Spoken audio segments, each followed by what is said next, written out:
Dear students, welcome to the class on International Politics. I am Fatimat Zohra, Assistant Professor of Political Science, School of Distance Education, University of Calicut. Today we will be examining theories and concepts of international politics. This paper is for MA Political Science, 3rd semester. There are 6 modules which you have to study in this paper. First one, perspectives on the study of international politics. Second one, approaches to the study of international politics. Third one, restructuring theory, practice and agency. Fourth one, conflict, peace and insecurity dilemma. Fifth one, foreign policy, changing concept of national interest. And the last one, future order and global governance. First, we will be discussing about Introduction to International Politics, Module 1. The birth of international politics as a distinctive branch of study can be traced in the outcome of World War I. Because the war has been created a global concern to the rebuild peace and security in the world for the future years. The establishment of the Chair for International Politics at the University College of Wales in 1990 is a landmark in the development of the study as an academic discipline. The following years, the London School of Economics in 1923, the University of Southern California, and the University of Oxford in 1930 has started the Department for the Study of International Relations. Later, international politics became a popular subject across the world. ലോകമഹായുദ്ധങ്ങൾ ഉണ്ടാക്കിയ നാശനഷ്ടങ്ങളിൽ നിന്നും മനുഷ്യ സമൂഹത്തിന് അതുണ്ടാക്കിയ പ്രശ്നങ്ങളിൽ നിന്നുമാണ് ലോകത്ത് സമാധാനം നിലനിർത്തേണ്ട ഒരു ആവശ്യകതയും സമാധാനവും സുരക്ഷിതത്വവും അത് കൊണ്ടുവരേണ്ടതിൻ്റെ ഒരു ആവശ്യകതയെക്കുറിച്ച് ആഗോള ലെവലിൽ ആലോചനകൾ വരുന്നതും അതിൻ്റെ ഫലമായിട്ട് അതിൻ്റെ പ്രവർത്തന ഫലമായിട്ട് ഇന്റർനാഷണൽ പൊളിറ്റിക്സ് എന്ന ഒരു ഡിസിപ്ലിന് തുടക്കം കുറിക്കുകയും ചെയ്തത്.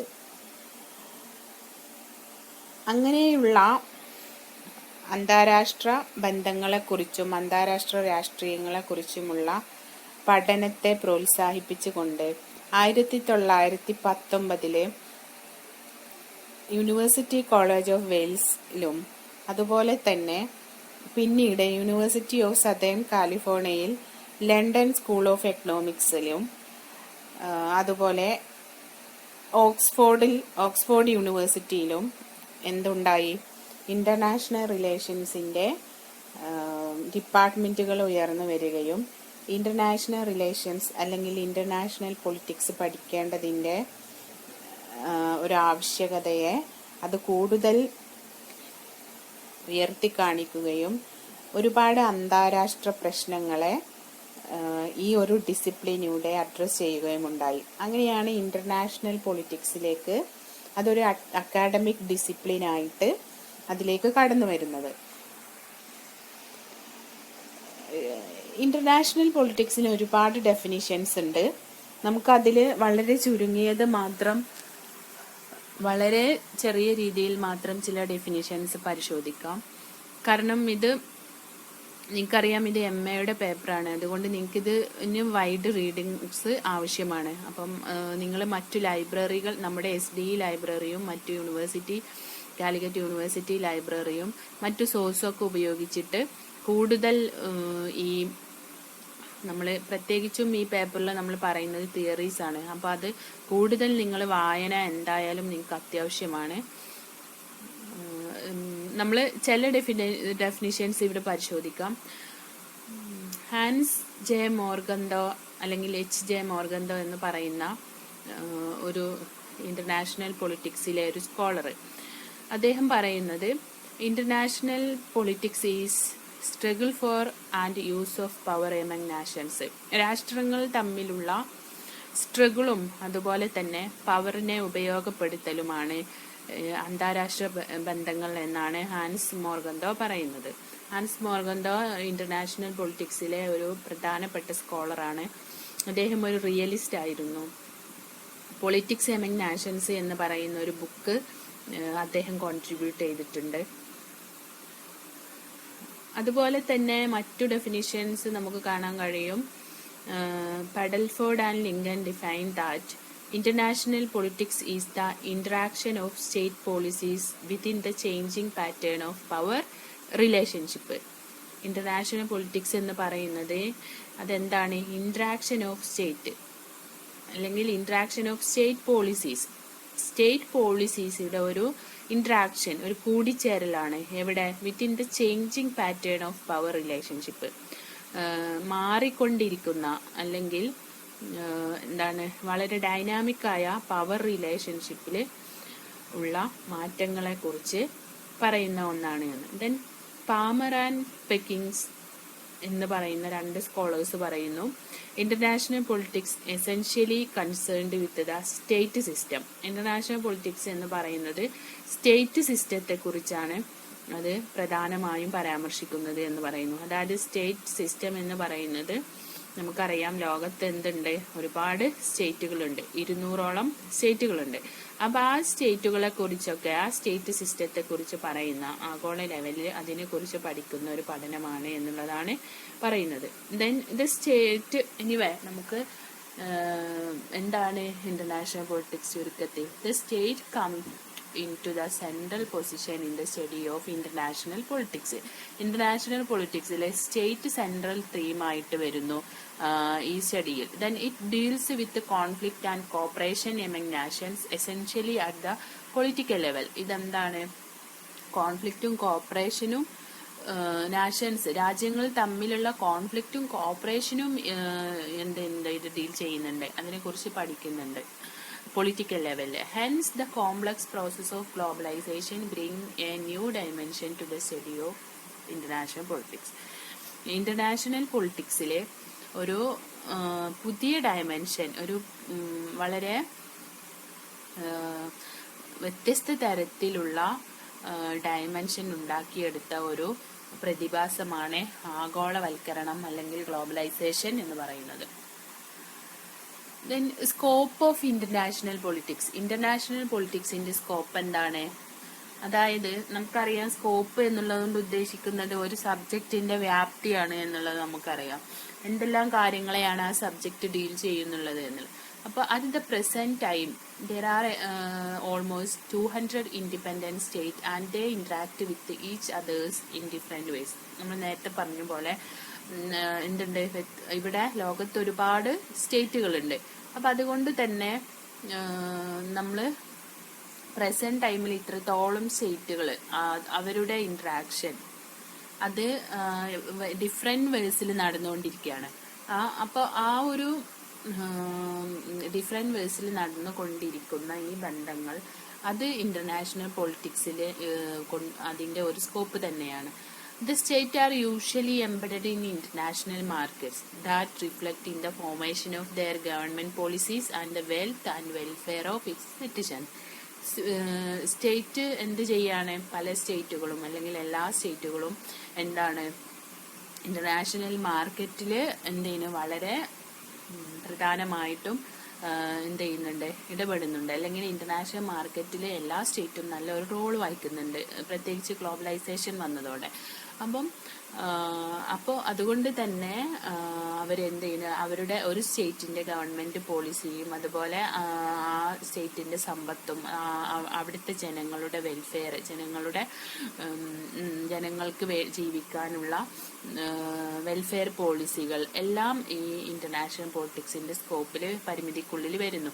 It demands to the state to enter into relations with each other. അപ്പം ഇങ്ങനെയുള്ള ഒരു അറ്റ്മോസ്ഫിയറിൽ ഇന്ററാക്ഷൻ വിത്ത് എക്കോണമി, അതുപോലെ തന്നെ ഓരോ സ്റ്റേറ്റിൻ്റെയും wealth and welfare of its citizens, ഇങ്ങനെയുള്ള ഒക്കെ പോളിസികളിലൂടെ സ്റ്റേറ്റ് എന്തായാലും ഒരു സ്റ്റേറ്റ് മറ്റൊരു സ്റ്റേറ്റിനെ ഡിപ്പെൻഡ് ചെയ്യേണ്ട, അല്ലെങ്കിൽ പരസ്പരം എല്ലാ സ്റ്റേറ്റും നല്ലൊരു ബന്ധത്തിലൂടെ പോവേണ്ട ഒരു ആവശ്യകതയെ അത് ഉയർത്തിക്കാട്ടുന്നു. Then security is one of the fundamental concern of international politics. മറ്റു പ്രധാനപ്പെട്ട ഒരു പോയിന്റാണ് സെക്യൂരിറ്റി എന്ന് പറയുന്നത്. അപ്പം the state need to ensure the freedom in terms of personal and national freedom of citizens within a state. ഒരു സ്റ്റേറ്റിന്റെ ഉള്ളിലാണെങ്കിൽ ആ സ്റ്റേറ്റാണ് എന്ത് ചെയ്യുക, അവിടുത്തെ ജനങ്ങളെ പ്രൊട്ടക്ട് ചെയ്യുക. അതുപോലെ തന്നെ എന്തുണ്ട്, ഇന്റർനാഷണൽ ലെവലിലും സെക്യൂരിറ്റി ഇഷ്യൂസ് ഉണ്ട്. അപ്പൊ അതെല്ലാം എന്തുണ്ട്, ഇന്റർനാഷണൽ ലെവലില് അതിനെ മാനേജ് ചെയ്യാനുള്ള ഇന്റർനാഷണൽ സിസ്റ്റംസും ഓർഗനൈസേഷനും ഒക്കെ ഉണ്ട്. അപ്പൊ അതൊക്കെ എന്തുണ്ട്, ഈ നമ്മുടെ സ്കോപ്പിൽ വരുന്നതാണ്. The same way the state need to establish and maintain international order as well as the justice of every citizens. അതായത് നമ്മളെ സ്റ്റേറ്റിനുള്ളിൽ നമ്മളെ ഒരു രാജ്യത്തിലെ ജനങ്ങൾക്ക് എന്തെല്ലാം പ്രൊട്ടക്ഷൻ കൊടുക്കുന്നുണ്ടോ, സമാനമായ രീതിയിൽ തന്നെ എന്തുണ്ട്, ഇന്റർനാഷണൽ ലെവലിലും ഇങ്ങനെ ജനങ്ങളുടെ ജസ്റ്റിസിന് വേണ്ടിയും ലോക ജനങ്ങളുടെ ജസ്റ്റിസിന് വേണ്ടിയും അല്ലെങ്കിൽ അവിടെ maintenance of peace and security നിലനിർത്താൻ വേണ്ടിയിട്ടൊക്കെ ഉള്ള ഒരു പ്ലാറ്റ്ഫോം, അങ്ങനെ ഒരു സിസ്റ്റം നിലനിൽക്കുന്നുണ്ട്. Another important responsibility of the state is uphold socio economic wealth and welfare of the people. മറ്റൊരു ഇമ്പോർട്ടൻറ്റ് സ്റ്റേറ്റിൻ്റെ ഒരു പ്രധാന റെസ്പോൺസിബിലിറ്റി ആണല്ലോ uphold socio economic wealth and welfare of the people. അത് എന്തുണ്ട്, ഇന്റർനാഷണൽ ലെവലിലും പ്രത്യേകിച്ച് UNO പോലെയുള്ള ഓർഗനൈസേഷൻ വഴി അതും നിലനിൽക്കുന്നുണ്ട്. The League of Nations established in 1920 at Geneva.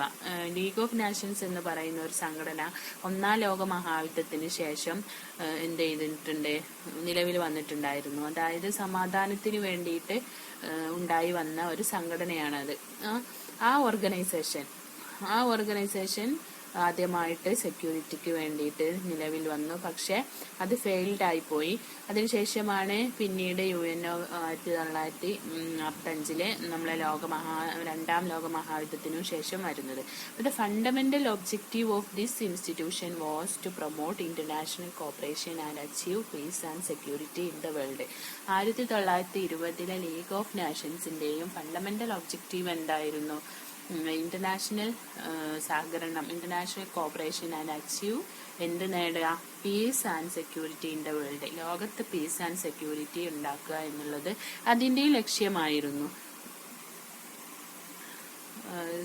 Then സ്കോപ്പിന് നമുക്ക് പല സ്കോപ്പായിട്ട് അതിനെ പോയിന്റ്സ് ആയിട്ട് പറയുകയാണെങ്കിൽ study of state system and relations among സ്റ്റേറ്റുകൾ തമ്മിലുള്ള അല്ലെങ്കിൽ പല സ്റ്റേറ്റുകളെ കുറിച്ചുള്ള സ്റ്റഡി ഓഫ് സ്റ്റേറ്റ് സിസ്റ്റം അവരുടെ തമ്മിലുള്ള റിലേഷനും ഈ സ്കോപ്പിൽ വരുന്നു.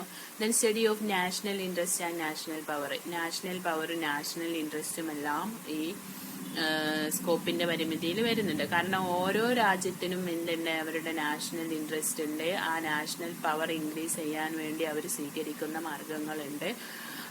അതൊക്കെ എന്താണ്, ഇന്റർനാഷണൽ ലെവലിലും കൂടി അത് ഇൻഫ്ലുവൻസ് ചെയ്യുന്നുണ്ട്. Then study of international law and international organisation. നമുക്കറിയാം UNO പോലുള്ള സംഘടന വഴി ഇന്റർനാഷണൽ ലോയും എന്തുണ്ട്, എല്ലാ രാജ്യങ്ങൾക്കും ബാധകമായ ഇന്റർനാഷണൽ ലോയൊക്കെ പ്രൊവൈഡ് ചെയ്യുന്നുണ്ട്. Then study of foreign policy and geopolitics. എല്ലാ രാജ്യത്തിനും അവരുടേതായ അന്താരാഷ്ട്ര നയങ്ങളും പിന്നെ അവരുടെ ജിയോ പൊളിറ്റിക്സിനനുസരിച്ചുള്ള ഫോറിൻ പോളിസിയും ഒക്കെ നിലനിൽക്കുന്നുണ്ട്. Then study of conflict management and conflict resolution. പല കോൺഫ്ലിക്റ്റുകൾ ഇന്റർനാഷണൽ ലെവലിലുണ്ട്. നമുക്കറിയാം പല രാജ്യങ്ങൾ തമ്മിലുള്ള തർക്കങ്ങളെ, പിന്നെ അതുപോലെ സെക്യൂരിറ്റി ഇഷ്യൂസ്, ടെററിസം പോലുള്ള ത്രെട്ട് ഇഷ്യൂസ്, പിന്നെ ആംസ് റൈസ്, ആയുധങ്ങൾ ഉപയോഗിക്കുന്നതിലൂടെയുള്ള നഷ്ടങ്ങള്, അങ്ങനെ ഒരുപാട് ഇഷ്യൂസ് ഉണ്ട്. അപ്പം അങ്ങനെയുള്ള സെക്യൂരിറ്റി ഇഷ്യൂസും പീസ് നിലനിർത്താൻ വേണ്ടിയിട്ടുള്ള പല മാർഗങ്ങളും ഒക്കെ ഇതിന്റെ പരിമിതിക്കുള്ളിൽ വരുന്നു. Study of war, peace and disarmament. യുദ്ധങ്ങളെ കുറിച്ചുള്ള പഠനം, സമാധാനം നിലനിർത്താനുള്ളതും അതുപോലെ തന്നെ ഡിസാർമമെന്റ്, ആയുധങ്ങള് എന്ത് ചെയ്യണം, ആയുധങ്ങളുടെ ഉപയോഗവും ആയുധ നിർമ്മാണവും കുറയ്ക്കേണ്ടതിന്റെ ആവശ്യകതയും, ഇങ്ങനെ എല്ലാത്തിനെയും കുറിച്ച് നമ്മൾ എന്ത് ചെയ്യുന്നു, ഇന്റർനാഷണൽ പൊളിറ്റിക്സിൽ പഠിക്കുന്നുണ്ട്. സ്റ്റഡി ഓഫ് ഐഡിയോളജീസ്, പല ഐഡിയോളജികളെ കുറിച്ച്. അതുപോലെ നാഷണാലിസം എന്ന് പറയുന്ന colonialism and imperialism, study of issues related to എൻവയൺമെന്റൽ protection, study of issues related to human rights, study of role of economic factors, study of demographic factors, study of problem of fundamentalism and terrorism. ഇപ്പം നമുക്ക് ഇങ്ങനെ ഒരുപാട് കാര്യങ്ങൾ international politics lead ചെയ്യുന്നുണ്ട്. അപ്പം അതുകൊണ്ട് തന്നെ ഇതിന് എന്തുണ്ട്, ഒരു വൈഡ് സ്കോപ്പാണ്. നാഷണാലിസം എന്ന് പറയും, നമ്മൾ സ്റ്റേറ്റ് സിസ്റ്റം എങ്ങനെ ഉണ്ടായി, നാഷണാലിസം, അതുപോലെ തന്നെ കൊളോണിയലിസം, ഇമ്പീരിയലിസമായി ഓരോ ശക്തികൾ മറ്റു രാജ്യങ്ങളെ എങ്ങനെയാണ് ചൂഷണം ചെയ്തത്, അതുപോലെ തന്നെ കോൾഡ് വാറിന്റെ സമയത്ത് എന്തായിരുന്നു ideological conflict, study of issues related to എൻവയൺമെന്റൽ പ്രൊട്ടക്ഷൻ. പല എൻവയൺമെന്റൽ ഇഷ്യൂസ് നമ്മൾ നേരിട്ടുകൊണ്ടിരിക്കുകയാണ്.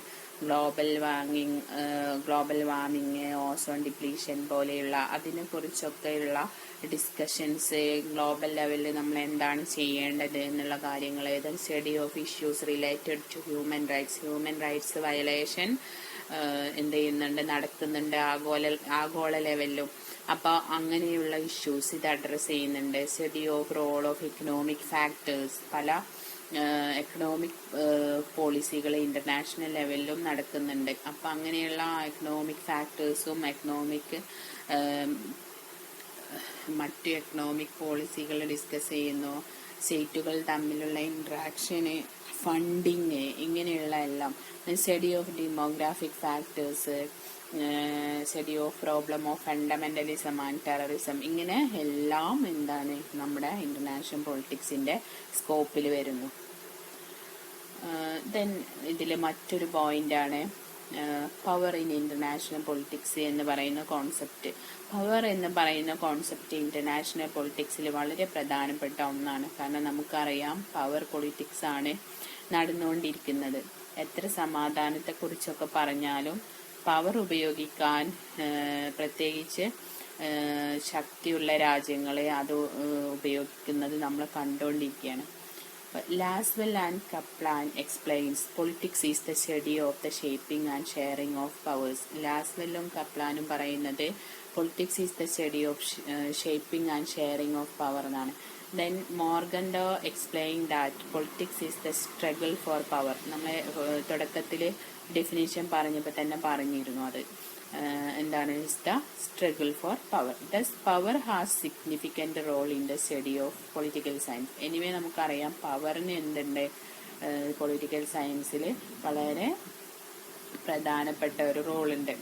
റോബർട്ട് ദാൽ പറയുന്നു, ഒരു ഫേമസ് പൊളിറ്റിക്കൽ സയന്റിസ്റ്റ് ആണ് അദ്ദേഹം പറയുന്നത് എന്താണ്, power is A capability and control of a person over another person. ഒരു പവർ എന്ന് പറയുന്നത് ഒരു വ്യക്തിക്ക് മറ്റൊരു വ്യക്തിയെ കൺട്രോൾ ചെയ്യാനുള്ള കഴിവാണ്. അതല്ലെങ്കിൽ power is an ability to attain something. നമ്മളെന്താ ഒരു വ്യക്തി അല്ലെങ്കിൽ ഒരു രാഷ്ട്രം എന്താണോ ഉള്ളിൽ ആഗ്രഹിക്കുന്നത് അത് നേടിയെടുക്കാനുള്ള കഴിവിനെയാണ് പവർ എന്ന് പറയുന്നത്. For example, there are 2 person.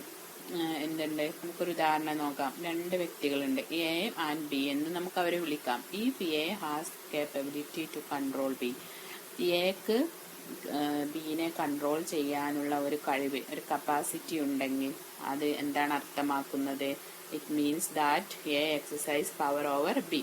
Similarly Bertrand Russell defined power is the ability of a person to fulfill his desire. ഒരാൾ ആഗ്രഹിക്കുന്നത് എന്താണോ അദ്ദേഹത്തിന്റെ ഉദ്ദേശം അത് എന്താണ് ഫുൾഫിൽ ചെയ്യലാണ് പവർ എന്ന് പറയുന്നു. മാക് ഐവർ പറയുന്നു power is an ability to command service from others. മാക് ഐവറിന്റെ അഭിപ്രായത്തില് പവർ എന്താണ്, അതൊരു കഴിവാണ്. എന്തിന്? കമാൻഡ് സർവീസ് ഫ്രം അതേഴ്സ്, മറ്റുള്ളവരോട് കമാൻഡ് ചെയ്യുന്നു, അവരത് അനുസരിക്കുകയും ചെയ്യുന്നു, അങ്ങനെയുള്ള ഒരു കഴിവാണ്. D.D. Raphael described that power is a specific kind of ability. അതെന്താണ്, ഒരു പ്രത്യേക തരം കഴിവാണ് എന്ന്. ഇതിൽ നിന്നൊക്കെ വ്യത്യാസമായിട്ട് നമുക്ക് ഒരു ചിന്തകനെ കാണാം, മൈക്കൽ ഫൂക്കോ. ഫ്രഞ്ച് ഫിലോസഫറായ ഫൂക്കോ പറയുന്നത്, he has tried to bring connection between power and knowledge. പവറും നോളേജും തമ്മിൽ ഒരു എന്ത് ചെയ്യണം, അത് തമ്മിലുള്ള ഒരു കണക്ഷൻ, അതിനെക്കുറിച്ച് അദ്ദേഹം പറയുന്നു. അതായത് പവർ എന്ന് പറയുന്നത് നോളജ് കൂടിയാണ് എന്നാണ് അദ്ദേഹം പറയുന്നത്. He define that knowledge is power, which means knowledge is more powerful than any type of power. Knowledge ആണ് ഏറ്റവും വലിയ എന്ത്, knowledge is more powerful than any type of power. മറ്റെന്ത് പവർ നേടുന്നു എന്നതിനേക്കാൾ ഏറ്റവും ഇമ്പോർട്ടൻ്റ് ആയ ഒന്ന് നോളജ് ഈസ് പവർ. അതായത് ഈ വിവരം അല്ലെങ്കിൽ ചെയ്യുന്ന കാര്യങ്ങളെക്കുറിച്ച് വ്യക്തമായ ബോധവും അറിവും ഉണ്ടെങ്കിലാണല്ലോ നമുക്ക് കൂടുതൽ ആ കാര്യത്തിൽ പവർഫുൾ ആവാൻ കഴിയുക. In international politics the state is A central actor and each nation engaged in the process of acquiring, maintaining, increasing and using power. Then elements and determinants of national power. നമ്മൾ power എന്താന്ന് already പറഞ്ഞു. It is simply we can say it is an ability to gain something. അപ്പോൾ ഓരോ രാഷ്ട്രങ്ങൾക്കും ഓരോ സ്റ്റേറ്റിനും എന്തുണ്ട്, അവരുടെ national power increase ചെയ്യാൻ ഓരോ സ്റ്റേറ്റും നോക്കുന്നുണ്ട്. നാഷണൽ പവർ ഉണ്ടാക്കുക എന്നുള്ളതാണ് മെയിൻ. അപ്പോൾ അതിൻ്റെ എലിമെന്റ്സ് ആൻഡ് ഡിറ്റർമിനൻസ്, എന്തെല്ലാം എലിമെന്റ്സും ഡിറ്റർമിനൻസും ആണ് നാഷണൽ പവറിനെ ഉണ്ടാക്കുന്നത്. Traditionally the power of the state is determined by geography, natural resources, industrial capacity, military and population. Traditional കൺസെപ്റ്റിൽ അല്ലെങ്കിൽ കുറച്ചും കൂടി എന്താണ് ആധുനിക കാലത്ത് അല്ലെങ്കിൽ നമ്മുടെ നമ്മളിപ്പം ഈ നിലനിൽക്കുന്ന സമകാലിക ലോകത്തല്ലാതെ കുറെ മുമ്പ് പവർ എന്ന് പറഞ്ഞിരുന്നത് എന്തിൻ്റെ ബേസിലായിരുന്നു എന്നറിയോ? ജിയോഗ്രഫി, നാച്ചുറൽ റിസോഴ്സസ്, അവിടുത്തെ ഭൂമിശാസ്ത്രം, അവിടെ എന്തെല്ലാം അവർക്ക് സമ്പന്നമായ നാച്ചുറൽ റിസോഴ്സസ് ഉണ്ട്, പിന്നെ അതുപോലെ തന്നെ ഇൻഡസ്ട്രിയൽ കപ്പാസിറ്റി എത്രത്തോളം ഉണ്ട്, മിലിറ്ററി എത്രത്തോളം സ്ട്രെങ്ത് ആണ്, പവർഫുൾ ആണ്, അതുപോലെ തന്നെ അവരുടെ പോപ്പുലേഷൻ എങ്ങനെയാണ്, ഇതൊക്കെയായിരുന്നു traditionalism.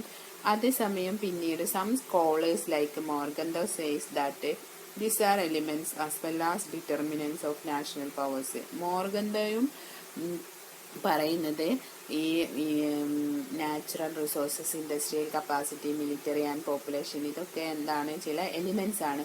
In this the military power is the most important form of power in international politics. അതായത് ഇതിൽ ഈ മിലിറ്ററി പവറാണ് ഏറ്റവും ഇമ്പോർട്ടൻ്റ് ആയ ഒന്ന് ഇന്റർനാഷണൽ പൊളിറ്റിക്സ് എന്നാണ് പറയുന്നത്. As it serves as both A means and end it self. മാർഗവും ലക്ഷ്യവും എല്ലാം എന്താണ്, മിലിറ്ററി പവറാണ്. കാരണം റിയലിസ്റ്റുകൾ പറയുന്നത് വാർ ആൻഡ് പവർ ഈ കാര്യങ്ങൾക്കാണ് ഏറ്റവും കൂടുതൽ ഇമ്പോർട്ടൻ്റ് കൊടുക്കുന്നത്. അപ്പം അതുകൊണ്ട് തന്നെ യുദ്ധങ്ങൾ നടത്തുക, ഏത് സമയവും യുദ്ധങ്ങൾ നടത്താൻ തയ്യാറായിരിക്കുക, യുദ്ധങ്ങൾ നടത്താനുള്ള ആയുധങ്ങൾ എന്ത് ചെയ്യുക, റെഡിയാക്കിയിരിക്കുക, ബാലൻസ് ഓഫ് പവർ കീപ്പ് ചെയ്യുക. ഒരു രാജ്യം മറ്റൊരു രാജ്യത്തോട് എന്ത് ചെയ്യാണ്, പവറിന്റെ കാര്യത്തിൽ ഈക്വൽ ആവുക, അങ്ങനെ ഒരു ബാലൻസ് കീപ്പ് ചെയ്യുക. ഏത് സമയവും ആക്രമണം വന്നാൽ അതിനെ നേരിടാനുള്ള ഒരു ബാലൻസ്, പ്രത്യേകിച്ച് മിലിറ്ററി ആൻഡ് ആംസ്, ഇത് ഉണ്ടാക്കിയെടുക്കുക എന്നുള്ളതാണ് ഈ റിയലിസ്റ്റുകൾ അല്ലെങ്കിൽ മോർഗന്തോ ഒക്കെ പറയുന്നത്. Then every nation tries to increase the strength of military power in international politics. എല്ലാ രാജ്യങ്ങളും എന്താണ്, മിലിറ്ററി പവർ ഇൻക്രീസ് ചെയ്യാൻ തന്നെയാണ് ശ്രമിക്കുന്നത്. ഇനി ഇതിൽ മറ്റൊരു കോൺസെപ്റ്റ് ഉണ്ട്. ജോസഫ് നൈ എന്ന് പറയുന്ന ഒരു നിയോ ലിബറൽ തിങ്കർ പറയുന്നത്, അദ്ദേഹം പവറിനെ ഹാർഡ് പവർ, സോഫ്റ്റ് പവർ എന്നിങ്ങനെ രണ്ടായിട്ട് തിരിക്കുകയാണ്. അപ്പം he classified power into two forms, hard and soft. In this, hard power is measured by a population. Hard power എന്ന് പറയുന്നത് അദ്ദേഹം പറയുന്നു, hard power is measured by population, geography, natural resources, military force, economic stability, etc. But അതല്ലാതെ soft പവറും ഉണ്ട്. എന്താണ് soft power? Soft power is the ability to attract and cooperate rather than coerce. അതായത് physical force ഉപയോഗിക്കാതെ മറ്റുള്ളവരെ എന്ത് ചെയ്യാണ്, നമ്മൾ കരിസ്മാറ്റിക് ലീഡർഷിപ്പിലൂടെയും അല്ലെങ്കിൽ ഇൻഫ്ലുവൻസ് ചെയ്യാനുണ്ടാവുന്ന ഒരു കഴിവ്. അങ്ങനെ ഇൻഫ്ലുവൻസ് ചെയ്ത് ഫിസിക്കൽ ഫോഴ്സ് അല്ലാതെ അവരെ സ്വാധീനിച്ചുണ്ടാക്കിയെടുക്കുന്ന പവറാണ് സോഫ്റ്റ് പവർ എന്ന് പറയുന്നത്. നെക്സ്റ്റ് മൊഡ്യൂൾ 2 നമ്മൾ പരിശോധിക്കുന്നത് approaches to the study of international politics ആണ്. ഇന്റർനാഷണൽ പൊളിറ്റിക്സിനെ പഠിക്കുന്നത് പല അപ്രോച്ചസ് ഉപയോഗിച്ചിട്ടാണ്. അതിൽ ചില അപ്രോച്ചസ് ആണ് നമ്മൾ പരിശോധിക്കുന്നത്. റിയലിസം എന്ന് പറയുന്ന അപ്രോച്ച്, അതെ, റിയലിസം എന്ന് പറയുന്ന അപ്രോച്ച് പവർ പൊളിറ്റിക്സിന് അല്ലെങ്കിൽ വാറിന് ഇമ്പോർട്ടൻ്റ് കൊടുക്കുന്ന ഒരു അപ്രോച്ചാണ്. നമ്മൾ ഓൾറെഡി പറഞ്ഞു മോർഗൻ ഒരു റിയലിസ്റ്റ് ആയിരുന്നു. The intellectual origin of realism can be traced back to the historical and political thoughts of Thucydides, Machiavelli and Hobbes. ഇതിൻ്റെ ഈ റിയലിസം എന്ന് പറയുന്നതിൻ്റെ ഇൻ്റലക്ച്വൽ ഒറിജിൻ അല്ലെങ്കിൽ അതിൻ്റെ അക്കാഡമിക് കോൺട്രിബ്യൂഷൻ എഴുത്തുകൾ നമുക്ക് തൂസിഡൈഡ്സിൻ്റെയും മാക്കിയവെല്ലിയുടെയും ഹോബ്സിൻ്റെയും ഒക്കെ അവരുടെയൊക്കെ റൈറ്റിങ്സിൽ കാണാം. Their theories of realism known as classical realism. അവരുടെ തിയറിയെയാണ് നമ്മൾ ക്ലാസിക്കൽ റിയലിസം അല്ലെങ്കിൽ പൗരാണിക റിയലിസം എന്ന് പറയുന്നത്. മുമ്പ് ഏറ്റവും ആദ്യം വന്ന റിയലിസം എന്ന് പറയുന്നത്. ലേറ്റർ പീരീഡ്, പിന്നീട് it's strengthened by E.H. Carr, Hans J Morgenthau. Very recently Kenneth Waltz introduced more systematic theory in international politics and it was called neo realism or structural realism. പിന്നീട് ഇതിനെ എന്ത് ചെയ്തു, കുറച്ച് ചിന്തകന്മാർ ഒന്നും കൂടെ എക്സ്റ്റെൻഡ് ചെയ്തു, അല്ലെങ്കിൽ അതിനെ ഒന്നും കൂടി സ്ട്രെങ്ത് ചെയ്തു. E.H. Carr, Morgenthau. Very recently Kenneth Waltz introduced more systematic theory in international politics. അതിനെയാണ് നമ്മൾ നിയോ റിയലിസം അല്ലെങ്കിൽ സ്ട്രക്ചറൽ റിയലിസം എന്ന് വിളിക്കുന്നത്. ക്ലാസിക്കൽ റിയലിസം മെയിനായിട്ടും പറയുന്നത് എന്താണ്? Its tradition in western thought goes backs thousands of years. വളരെ വർഷങ്ങൾക്ക് പിറകിലേക്കാണ് ഇത് പോകുന്നത്. വെസ്റ്റേൺ തിങ്കേഴ്സ് ആണ് മെയിനായിട്ടും ഇതിൻ്റെ ആളുകൾ. Thucydides, Machiavelli, Hobbes, Spinoza and Rousseau all belong to the classical realist tradition. In this, Greek historian Thucydides and his book The History of Peloponnesian War cemented a credible based classical realism. അപ്പോൾ classical realism നമ്മുടെ Greek ഹിസ്റ്റോറിയനായ തൂസിഡൈഡ്സിൻ്റെയും പിന്നെ വർക്കുകളിൽ കാണാൻ കഴിയും. പ്രത്യേകിച്ച് the history of പെലപ്പനേഷ്യൻ വാർ എന്ന ബുക്കിൽ അദ്ദേഹത്തിൻ്റെ approach വളരെ റിയലിസ്റ്റ് ആയിട്ടുള്ള ഒരു സമീപനം, ആ അപ്രോച്ച് ഉപയോഗിച്ചുകൊണ്ട് ഉള്ള ഒരു വർക്കാണത്. He argues in the history of the Peloponnesian War that the war between Sparta and Athens was a result of the fear that the growth Athenian power invoked in the minds of the Spartans. അപ്പം അന്ന് തന്നെ അദ്ദേഹം ഒരു realist കാഴ്ചപ്പാടിലൂടെയാണ് അദ്ദേഹത്തിൻ്റെ work എഴുതിയത് എന്ന് പറയാൻ കാരണം ആ ബുക്കിൽ തന്നെ അദ്ദേഹം പറയുന്നുണ്ട്, പെലപ്പനേഷ്യൻ വാർ ഉണ്ടാവാനുള്ള കാരണം അല്ലെങ്കിൽ ഈ war between Sparta and Athens was a result of, സ്പാർട്ടയും ഏതൻസും നടന്ന യുദ്ധങ്ങളെക്കുറിച്ചാണ് ഈ വർക്കിൽ അദ്ദേഹം മെയിനായിട്ട് പറയുന്നത്. അപ്പം സ്പാർട്ടയും ഏതൻസും തമ്മിലുള്ള ഈ യുദ്ധങ്ങൾ എന്തിൻ്റെ ഫലമായിട്ടായിരുന്നു? Was a result of the fear that the growth Athenian power invoked in the minds of Spartans. അഥീനിയക്കാരുടെ വളർച്ചയിൽ സ്പാർട്ടൻസിനുണ്ടായ ചില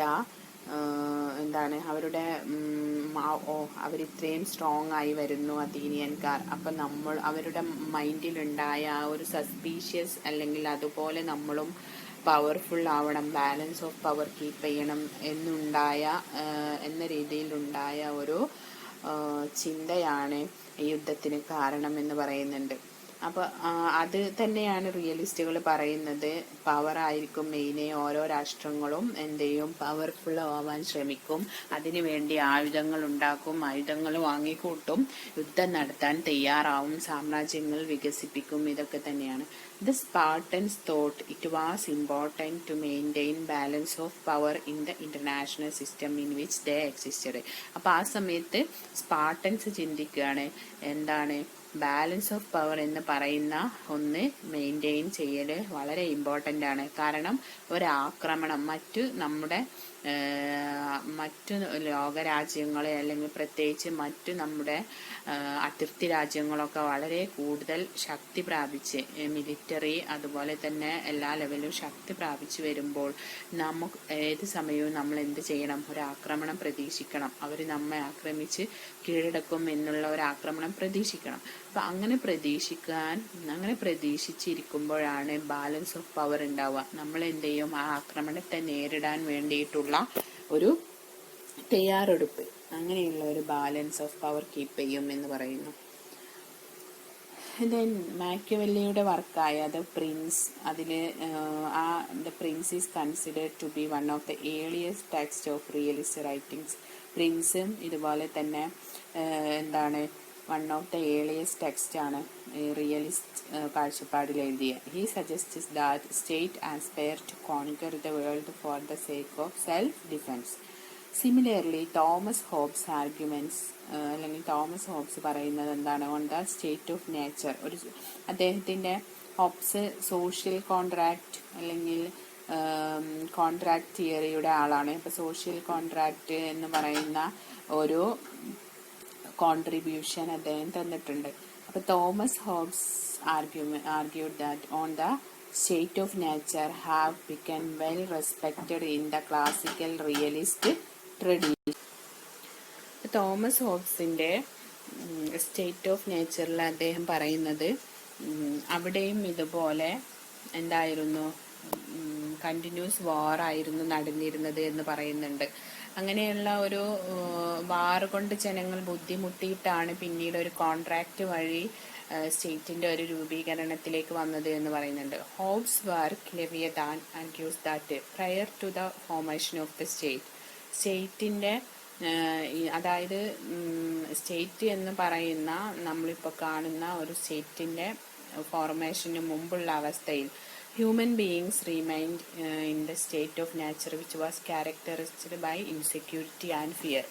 എന്തായിരുന്നു, പരസ്പരം എന്തായിരുന്നു, ഭയത്തോടെയാണ് ജീവിച്ചിരുന്നത്. അല്ലെങ്കിൽ അവർ ഇൻസെക്യൂർ ആയിരുന്നു, സെക്യൂരിറ്റി ഉണ്ടായിരുന്നില്ല. The formation of the state helped human beings to escape their state of nature. അപ്പോൾ സ്റ്റേറ്റിൻ്റെ ഒരു ഫോർമേഷൻ ഉണ്ടായതോടെയാണ് അവർ സ്റ്റേറ്റ് ഓഫ് നേച്ചറിൽ നിന്ന് രക്ഷപ്പെട്ടത്. അല്ലെങ്കിൽ അവരുടെ ഈ ഒരു ഇൻസെക്യൂരിറ്റി ഫീലിംഗ് മാറിയത്. പിന്നീട് സെക്യൂരിറ്റി കൊടുക്കാൻ സ്റ്റേറ്റ് ഉണ്ടായതോടെയാണ് അങ്ങനെ ഒരു ഫീലിംഗ് എന്ന് അവർ മാറുന്നത്.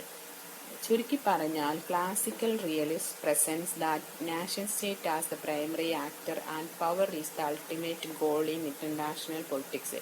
ക്ലാസിക്കൽ റിയലിസ്റ്റുകൾ പറയുന്നത് നാഷൻ സ്റ്റേറ്റ് ആണ് ഇന്റർനാഷണൽ സിസ്റ്റത്തിൽ പ്രധാന ആക്ടർ. ആൻഡ് ആ ആക്ടർ അവരുമാണ്. അവരുടെ പ്രധാന അൾട്ടിമേറ്റ് ഗോൾ എന്ന് പറയുന്നത് ഇന്റർനാഷണൽ പൊളിറ്റിക്സിൽ അവരുടെ അൾട്ടിമേറ്റ് ഗോൾ പവറാണ്. പവറിനാണ് important. The nature of state is similar to the human nature and national interest is determined by power. International system is anarchical and there is no place for ethics and morality. Every nation seeks to accumulate more and more power. അപ്പോൾ the nature of state is similar to the human nature. nature of സ്റ്റേറ്റിൻ്റെ ഒരു nature അല്ലെങ്കിൽ സ്റ്റേറ്റിൻ്റെ nature എന്ന് പറയുന്നത് അത് നമ്മളൊരു വ്യക്തിയെ എടുത്ത് നോക്കുകയാണ്, ഹ്യൂമൻ നേച്ചർ എടുത്ത് നോക്കുകയാണ്. അപ്പോൾ ആ വ്യക്തിയുടെ കുറച്ച് പേഴ്സണൽ ഇൻട്രസ്റ്റുകൾ ഉണ്ടാവും. അതുപോലെ തന്നെയാണ് നാഷനും. നാഷൻ എന്തുണ്ടാവും, നാഷൻ്റെ പ്രത്യേക നാഷണൽ ഇൻട്രസ്റ്റുകൾ ഉണ്ടാവും. അത് ഡിറ്റർമൈൻ ചെയ്യുന്നത് പവർ അല്ലെങ്കിൽ ഡിറ്റർമൈൻഡ് ബൈ ദ പവർ ആണ്.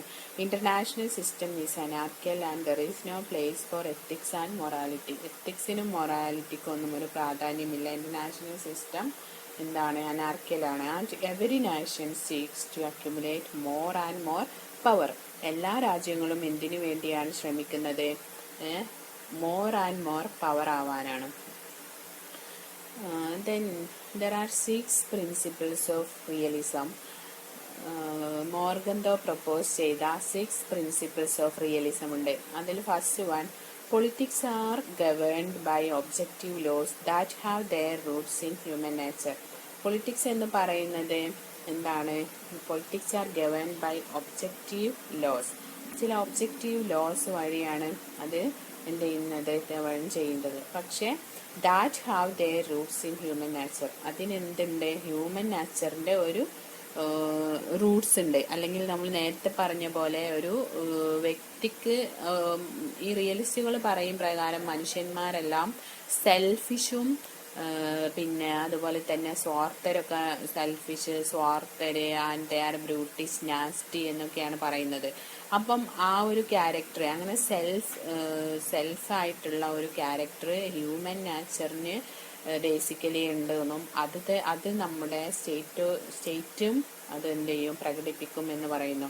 Then the concept of national interest defined in terms of power and it is the most important in shaping foreign policy goal.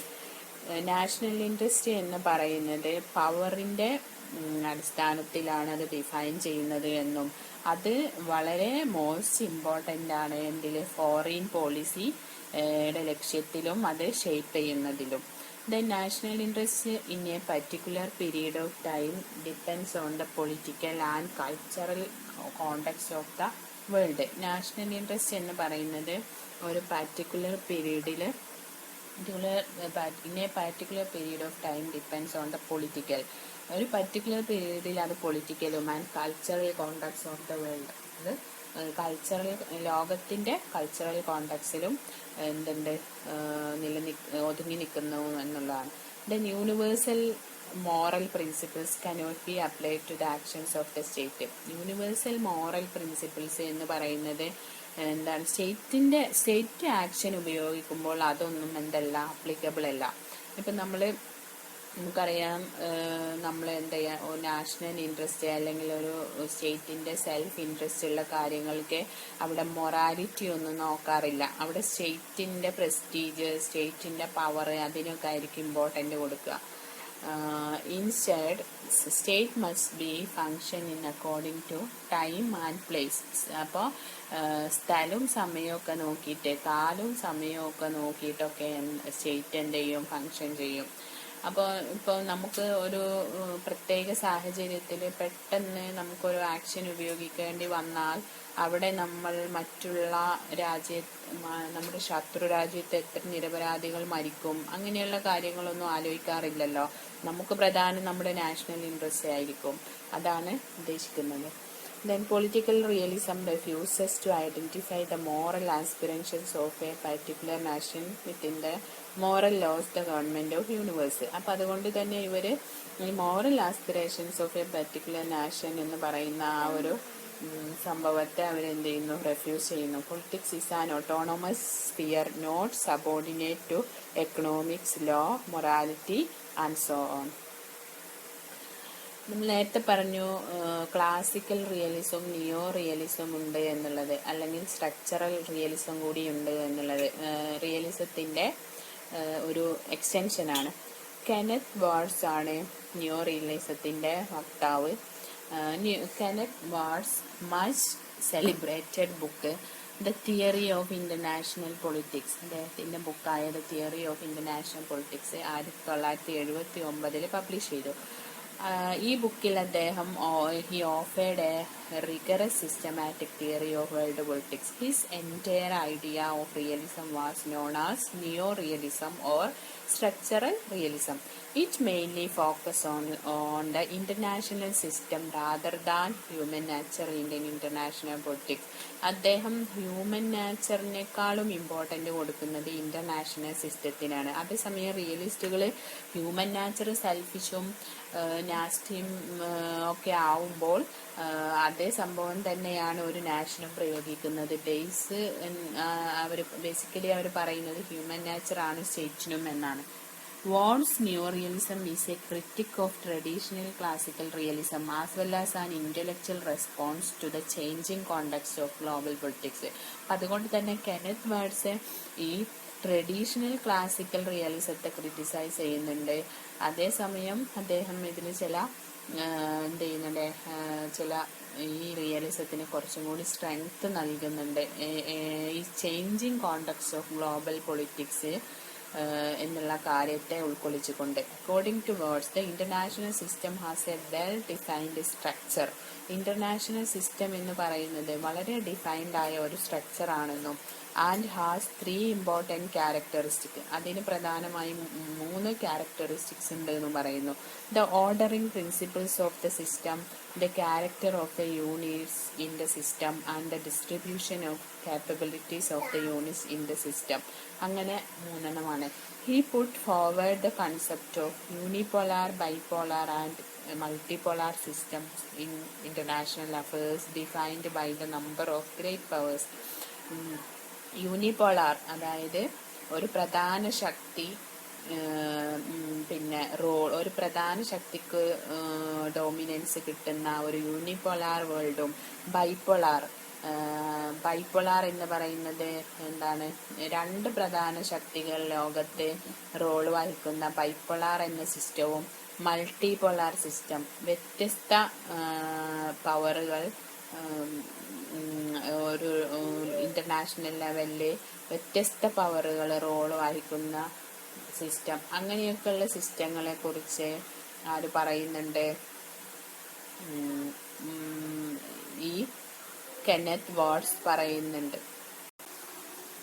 അപ്പം a unipolar system contains only 1 great power, a bipolar system contains 2 great powers and a multipolar system contains more than 2 great powers, suggesting that the bipolar systems are the more stable ones. അപ്പം അതിൽ ഈ 3 സിസ്റ്റത്തെ കുറിച്ച് പറഞ്ഞെങ്കിലും അതിൽ bipolar സിസ്റ്റമാണ് stable ആയത് എന്നാണ് പറയുന്നത്. അതായത് 2 ശക്തികൾ മെയിനായിട്ടും 2 ശക്തികൾ ഇന്റർനാഷണൽ സിസ്റ്റത്തിൽ ഡോമിനൻ്റ് ആവുന്നതാണ് മോർ സ്റ്റേബിൾ ആയത് എന്ന് പറയുന്നു. നെക്സ്റ്റ് ഐഡിയലിസം എന്ന് പറയുന്ന ഒരു concept, it is associated with American ഡിപ്ലോമസിയുമായി വുഡ്രോ വിൽസൺ എന്ന് പറയുന്ന ഒരു അമേരിക്കൻ ചിന്തകനുമായിട്ട് അല്ലെങ്കിൽ അമേരിക്കൻ സ്കോളറുമായിട്ട് ബന്ധപ്പെട്ടിരിക്കുന്നു. It also known as Wilson idealism. ഇതിനെ വിൽസൺ ഐഡിയലിസം എന്നും വിളിക്കുന്നുണ്ട്. Idealism stands for improving the course of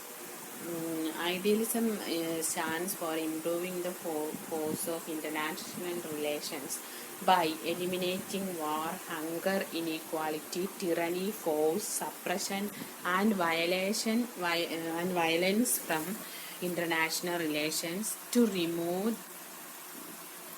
international relations. അതായത് ഐഡിയലിസം പ്രധാനമായിട്ടും എന്തിനു വേണ്ടിയാണ് നിലകൊള്ളുന്നത്?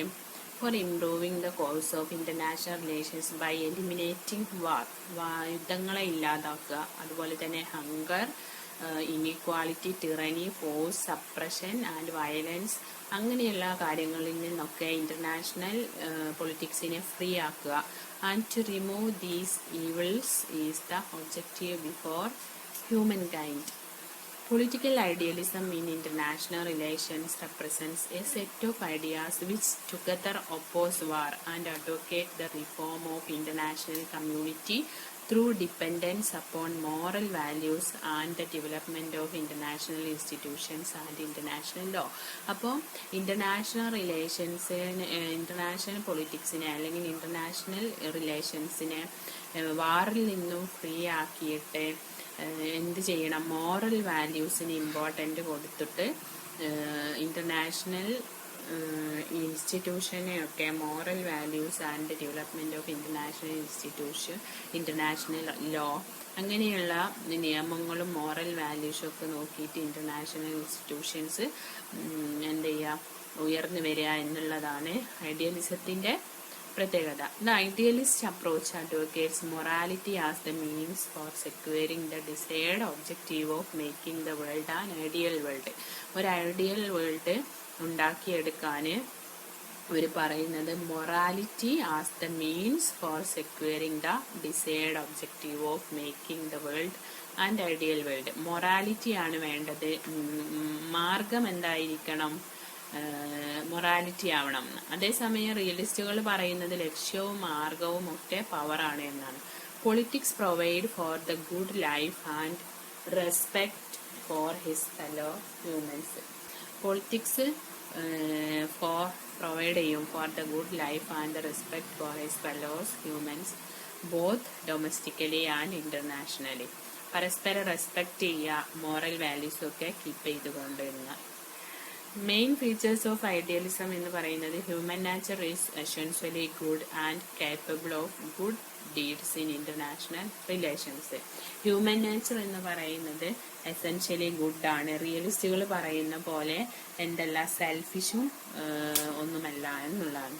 അപ്പൊ അതുകൊണ്ട് തന്നെ അങ്ങനെയുള്ള ഗുഡ് ഹ്യൂമൻ നാച്ചർ ആയതുകൊണ്ട് തന്നെ എന്താണ്, good deeds in international relations. International റിലേഷൻസിലും അങ്ങനെയുള്ള ഗുഡ് കാര്യങ്ങൾ, നല്ല കാര്യങ്ങൾ ചെയ്യാൻ പറ്റും. കോൺഫ്ലിക്റ്റും വാറൊക്കെ എന്ത് ചെയ്യാം, ഒഴിവാക്കിയിട്ട്. Next, system theory. System theory develop ചെയ്യുന്നത് 20th സെഞ്ചുറിയിലാണ്. System theory developed in 20th century by David Easton, Gabriel Almond and Morton Kaplan. System is a set of subsystems.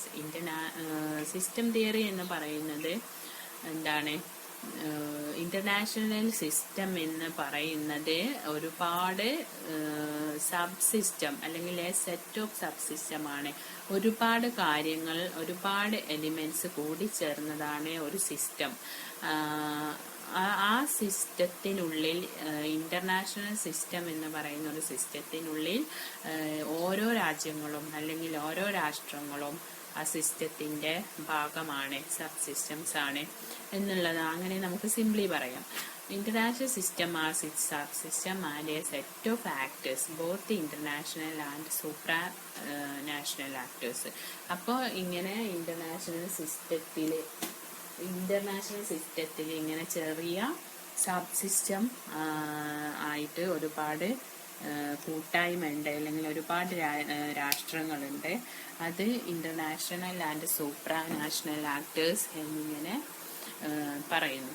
Kaplan discuss 6 models of international system. അങ്ങനെ Kaplan 6 മോഡലാണ് international സിസ്റ്റത്തെ കുറിച്ച് പറഞ്ഞത്. ഒന്ന്, the balance of power system. നമ്മൾ balance of power system എന്താണെന്ന് പറഞ്ഞു. അതായത് പവറിനെ ഈക്വലൈസ് ചെയ്യുക, രാഷ്ട്രങ്ങൾ തമ്മിൽ പവറിനെ ഈക്വലൻസ് ചെയ്യുക. അതായത് ഒരു രാജ്യം ശക്തി പ്രാപിക്കുന്ന പോലെ മറ്റു രാജ്യങ്ങളും പ്രത്യേകിച്ച് മിലിറ്ററി ആയുധം ഈ ലെവലിൽ ശക്തി പ്രാപിക്കൽ. Then the loose bipolar system and the tight bipolar system, the universal system, the hierarchical system and the unit veto system എന്നിങ്ങനെ 6 പ്രധാന സിസ്റ്റത്തെ കുറിച്ചാണ് കപ്ലാൻ പറയുന്നത്. ദെൻ മറ്റൊരു തിയറി, മറ്റൊരു കോൺസെപ്റ്റാണ് അല്ലെങ്കിൽ മറ്റൊരു അപ്രോച്ചാണ് ഗെയിം തിയറി. ഗെയിം തിയറി എന്ന് പറയുന്നത് ഇത് theory originated in mathematics and adopted to politics. ഇത് മാത്തമാറ്റിക്സിൽ ഉത്ഭവിച്ചു വന്നതും പിന്നീട് പൊളിറ്റിക്സിലേക്ക് അഡോപ്റ്റ് ചെയ്തതുമായ ഒരു തിയറിയാണ്. Since 1916, game theory got a considerable attention in international politics.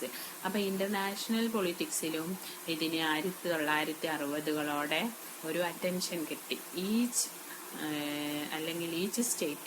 State എന്ന് പറയുന്നത് each decision maker player of the game is exclusively interested in arriving at a decision which will be beneficial to him. ഓരോ രാഷ്ട്രത്തിൻ്റെയും decision making അതെന്താണ് important ആണ്. അപ്പം അതുകൊണ്ട് തന്നെ പല പോളിസികളിലുമുള്ള decision making important ആണ്. അപ്പം ഡെസിഷൻ മേക്കർക്ക് ഒരു പ്രധാനപ്പെട്ട റോൾ ഉണ്ട്. In every game there is a strategy and it is decided by the player of the game. ഓരോ ഗെയിമിനും എന്തുണ്ട്, ഒരു സ്ട്രാറ്റജി ഉണ്ട്. ആ ഗെയിം വിജയിക്കാനും അല്ലെങ്കിൽ അവരുടെ പ്രത്യേക ഗോള് കണ്ടെത്താനും ഒക്കെ ഒരു സ്ട്രാറ്റജി ഉണ്ട്. അപ്പൊ ഈ ഇന്റർനാഷണൽ സിസ്റ്റത്തിലെ തീരുമാനങ്ങളെയും മറ്റും ഒരു ഗെയിം പോലെ കമ്പയർ ചെയ്യാണ് ഈ game തിയറിയില്. Fundamentally, game theory is a mathematical method of studying decision making in situation of conflict, where game theorists study the predicted and actual behavior of individuals in games as well as optimal strategies. In 1932, P.G. Gamble published The Game of Politics, a study of the principles of British political strategies. അപ്പം fundamentally ഇത് mathematical മെത്തേഡാണ്, ഒരു decision making മെത്തേഡാണ്. ഏത് സിറ്റുവേഷനിൽ പിന്നെ conflict situation, അങ്ങനെയുള്ള conflict സിറ്റുവേഷനിലൊക്കെ അപ്ലൈ ചെയ്യാൻ പറ്റുന്നത്. ദ ഗെയിം ഓഫ് പൊളിറ്റിക്സ് എന്നുള്ള ബുക്ക് 1932 P.G. Gamble പബ്ലിഷ് ചെയ്തു. അതിൽ study of the principles of British political strategies എന്നുള്ള ഒരു ടൈറ്റിലാണ് അതിനുള്ളത്. അപ്പോൾ ചുരുക്കി പറഞ്ഞാൽ പറയുന്നത് international system is a platform to play games. Game കളിക്കാനുള്ള ഒരു പ്ലാറ്റ്ഫോമാണ് ഇന്റർനാഷണൽ സിസ്റ്റം. അപ്പോൾ അതിൽ പ്ലേയേഴ്സ് ആരാണ്? രാഷ്ട്രങ്ങളാണ്. Players tries to attempts and apply the strategy to maximize the benefit and minimize the loss from the game. അപ്പോൾ players എന്തിനു വേണ്ടിയാണ് ശ്രമിക്കുക? അവർ സ്ട്രാറ്റജികൾ ഉപയോഗിക്കും to maximize the benefit. Benefit എന്ത് ചെയ്യണം? മാക്സിമം ബെനിഫിറ്റ് ഉണ്ടാക്കാനും ആൻഡ് മിനിമൈസ് ദ ലോസ്, നഷ്ടങ്ങൾ കുറക്കാനുമാണ് ഇന്റർനാഷണൽ ഗെയിമിലും രാഷ്ട്രങ്ങൾ ശ്രമിക്കുന്നത്. This approach of maximization and minimization is the core of game theory and it is called the strategy. The player adopt strategy, rationality and intelligence in the game. നമുക്കറിയാം ഒരു ഗെയിമിൽ എന്താണ് റാഷണാലിറ്റിയും ബുദ്ധിയും ഒക്കെ എന്ത് ചെയ്യണം? സ്ട്രാറ്റജിയും പലവിധ സ്ട്രാറ്റജിയും ഒക്കെ നമ്മൾ പ്രയോഗിക്കണം. The objective of the player is to maximize the payoff. There are two types of games, that zero sum and non-zero sum game. എന്താണ് സീറോ സം ഗെയിം എന്ന് വെച്ചാൽ? In zero sum games the total benefit to all players in the game. ഈ zero sum ഗെയിമിൽ എന്താണ്? എല്ലാ പ്ലെയേഴ്സിനും total benefit എന്നുള്ള ഒരു അപ്രോച്ചാണ്.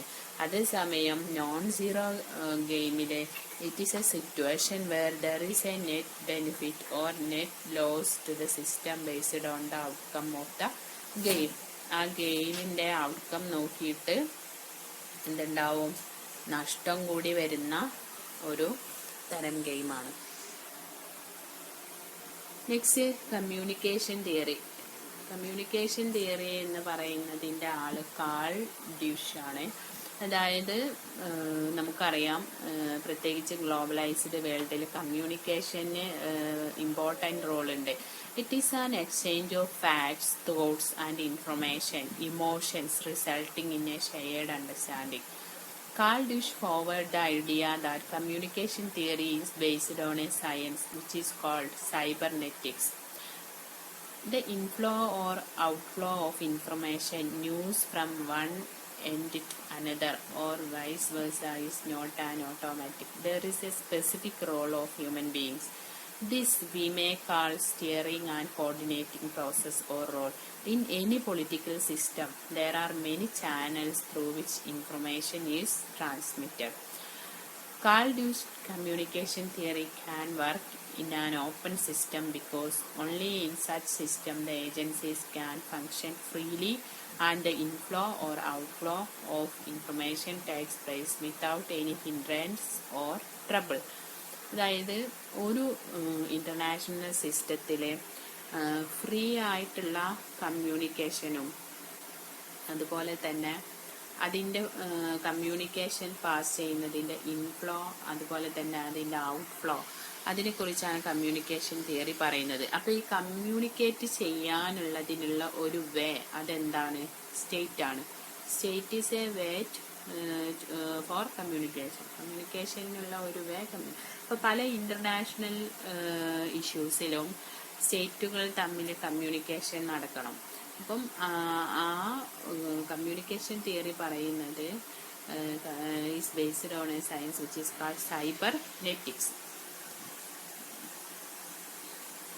അപ്പം കാൾഡ്യൂഷിൻ്റെ കമ്മ്യൂണിക്കേഷൻ തിയറി വർക്ക് ചെയ്യുക ഏത് സിസ്റ്റത്തിലാണ്?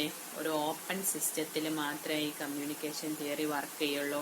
അതല്ലാതെ നമുക്കറിയാം ടോട്ടാലിറ്റേറിയൻ സ്റ്റേറ്റിലെ ചില സ്റ്റേറ്റുകളിൽ നിന്നും ചില വിവരങ്ങളൊന്നും എന്ത് ചെയ്യില്ല, പുറത്തേക്ക് വരില്ല. അവരുടെ ഹിഡൻ ആയിട്ടുള്ള ഒരുപാട് കാര്യങ്ങളുണ്ടാവും. അതൊന്നും പുറമെ രാജ്യങ്ങൾക്ക് കിട്ടില്ല.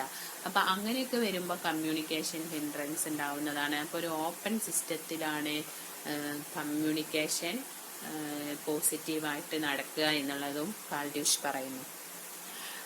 മറ്റൊന്ന് ഡെസിഷൻ മേക്കിംഗ് തിയറിയാണ്. ഡെസിഷൻ മേക്കിംഗ് തിയറി എന്ന് പറയുന്നത് it is another approach in international politics. It was introduced by Richard C. Snyder and Breck and Burton Sappi. Snyder published a series of writings to propagate the importance of decision making approach. His decision making approach is dynamic. ഇത് വളരെ dynamic ആയ ഒന്നാണ്. And while the decision makers make decision, they consider all the or most of the situation. If they fail to do this, the decision will not achieve acceptability and credibility. Society is always changing, and naturally today's policy may be irrelevant for future policy making. അപ്പോൾ international ലെവലിൽ എന്തെങ്കിലും പോളിസികൾ എടുക്കുമ്പോഴോ പോളിസികൾ adopt ചെയ്യുമ്പോഴോ അല്ലെങ്കിൽ മറ്റു കാര്യങ്ങൾ തീരുമാനിക്കുമ്പോഴോ അവിടെ ഡെസിഷന് ഒരു പ്രാധാന്യമുണ്ട്. അപ്പോൾ ഡെസിഷൻ മേക്കിംഗ് തിയറിയിലും ഇതുപോലെ തന്നെ സ്റ്റേറ്റ് എല്ലാം അവിടുത്തെ പങ്കാളികളാണ്. അപ്പം ഡെസിഷൻ മേക്കിങ്ങിൽ എല്ലാവരെയും കൺസിഡർ ചെയ്യണം. അത് വളരെ ഡൈനാമിക്കാണ്. There are three factors which in one way or other influence the decision making പ്രോസസ്സിനെ ബാധിക്കുന്ന 3 ഫാക്ടേഴ്സ് എന്ന് പറയുന്നത് internal setting, external setting and number of stages. ഒരു രാജ്യത്തിൻ്റെ ഇന്റേണൽ സെറ്റിംഗ്, ഒരു രാജ്യത്തെ ഇന്റേണൽ പരമായി അവിടെ ഉദാഹരണത്തിന് അവിടെ ഡെമോക്രസി ആണോ, അവിടെ ഓപ്പൺ സിസ്റ്റം ആണോ, അല്ലെങ്കിൽ അവിടെ മറ്റെന്തെങ്കിലും ടോട്ടാലിറ്റേറിയൻ ഗവൺമെന്റ് ആണോ. അപ്പം അങ്ങനെയുള്ള ഇന്റേണൽ സെറ്റിങ്ങും എക്സ്റ്റേണൽ സെറ്റിങ്ങും അവിടുത്തെ നമ്പർ ഓഫ് സ്റ്റേജസ് ഇങ്ങനെയുള്ള ഫാക്ടറുകളൊക്കെ ഡെസിഷൻ മേക്കിങ്ങിനെ ബാധിക്കും. ഡെസിഷൻ മേക്കിംഗ് എന്ന് പറയുന്നത് ഇന്റർനാഷണൽ പൊളിറ്റിക്സിലെ പല വിഷയങ്ങളിലും ചർച്ചകൾ നടക്കുമ്പോൾ സൊല്യൂഷൻ കാണുമ്പോഴും ഒക്കെ ഇമ്പോർട്ടൻ്റ് ആയ ഒന്നാണ്. മറ്റൊന്നാണ് ഡിപ്പെൻഡൻസി തിയറി. ഡിപ്പെൻഡൻസി തിയറി 1960കളിലും 70കളിലും ഉണ്ടായ ഒരു തിയറിയാണ്. According to the dependency theories, the system of liberal economic theory dominates among all the states. Dependency തിയറികൾ പറയുന്നത് ലിബറൽ എക്കണോമിക് തിയറിയാണ് ഡോമിനേറ്റ് ചെയ്യുന്നത്. എവിടെ? എമംഗ് ഓൾ ദ സ്റ്റേറ്റ്, എല്ലാ സ്റ്റേറ്റിലും ലിബറൽ എക്കണോമിക് തിയറി അല്ലെങ്കിൽ ലിബറൽസ് ഡോമിനേറ്റ് ചെയ്യുന്നു. The liberal economic theory make way for free trade and unfettered markets links with little or no interference from the governments. അപ്പോൾ free trade ആണല്ലോ liberal എക്കോണമിയുടെ ഒരു പ്രത്യേകത. This global capitalist system serves the interests of the countries at the center and exploit the rich economy of underdeveloped countries. ഇങ്ങനെയുള്ള global capitalist system എന്ത് ചെയ്യുന്നു? നമുക്കറിയാം ഒരു liberal എക്കോണമിയിലെ അല്ലെങ്കിൽ ക്യാപിറ്റലിസ്റ്റ് എക്കോണമിയിലെ ഡെവലപ്ഡ് ആയ കൺട്രീസ് ക്യാപിറ്റലിസ്റ്റുകൾ ഡോമിനേറ്റ് തന്നെയാണ്. കാരണം അവരാണ് കൂടുതൽ പവർഫുൾ എന്നുള്ള കാരണത്താൽ. അപ്പം ക്യാപിറ്റലിസ്റ്റ് സിസ്റ്റത്തിൽ എപ്പോഴും എന്താണ്, this global capitalist system serves the interest of the countries at the centre. അവരുടെ ആ സെൻട്രിൻ്റെ ഇൻട്രസ്റ്റ് അത് പ്രതിഫലിക്കുകയും അവരെ എക്സ്പ്ലോയിറ്റ് ചെയ്യാനും സാധ്യതയുണ്ട്, അല്ലെങ്കിൽ അവർ എക്സ്പ്ലോയിറ്റ് ചെയ്യുന്നു. Exploit the rich economy of under developed countries. For instance, multinational corporations, banks, international institutions like world bank, IMF, media, ഇതൊക്കെ അതിന് ഉദാഹരണങ്ങളാണ്. Serve the interest of the central economies. It is the reason for growing economic inequality between and within different states of the world.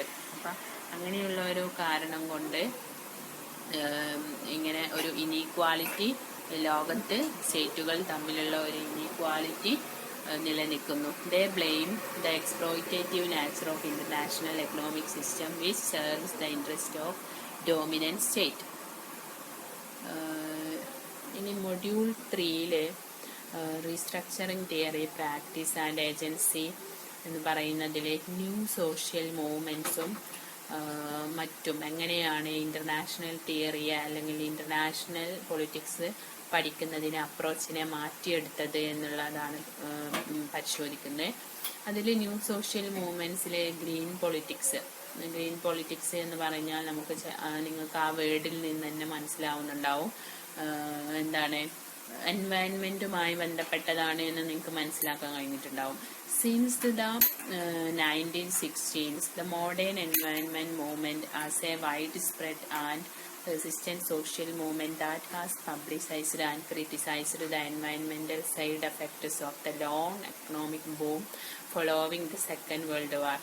അപ്പം ഈ side എഫക്റ്റുകൾ ഇൻഡസ്ട്രിയലൈസേഷനും കൊണ്ടും ലോകമഹായുദ്ധങ്ങൾ കൊണ്ടും developed രാഷ്ട്രങ്ങളുടെ heavy industry കൊണ്ടുമൊക്കെ ലോകത്തിനുണ്ടാകുന്ന എൻവയൺമെൻ്റൽ side effects അതൊരുപാട് അറ്റ്മോസ്ഫിയറിൽ ഒരുപാട് മാറ്റങ്ങൾ വരുത്തിയിട്ടുണ്ട്.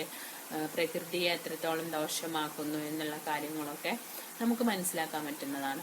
അപ്പോൾ അതുകൊണ്ട് തന്നെ the major focus of green politics is that economic and political implications of climate change, peak oil over consumption, resource competition and conflicts and rising levels of global and national inequalities, ഇങ്ങനെയുള്ള ഒരുപാട് ഇഷ്യൂസിനെയാണ് ഈ new social movements അല്ലെങ്കിൽ green politics ഒക്കെ address ചെയ്യുന്നത്. അപ്പം ഇത് പിന്നീട് എന്ത് ചെയ്യുന്നു, വളരെ പവർ സെൻട്രിക് ആയിട്ടുള്ള മറ്റൊന്നിനും ഇമ്പോർട്ടൻ്റ് കൊടുക്കാതെ പവറാണ് ഏറ്റവും കൂടുതൽ ഇമ്പോർട്ടൻ്റ് എന്ന് പറയുന്ന ഈ ഇൻ്റർനാഷണൽ പഠനത്തിലുള്ള അപ്രോച്ചിൽ ഒരുപാട് മാറ്റങ്ങൾ വരുത്തി റീസ്ട്രക്ചർ ചെയ്തു തിയറിയെ. The central concern of green theory and practice to overcome both the separation of human from nature and also misperception of humans as above a superior to nature.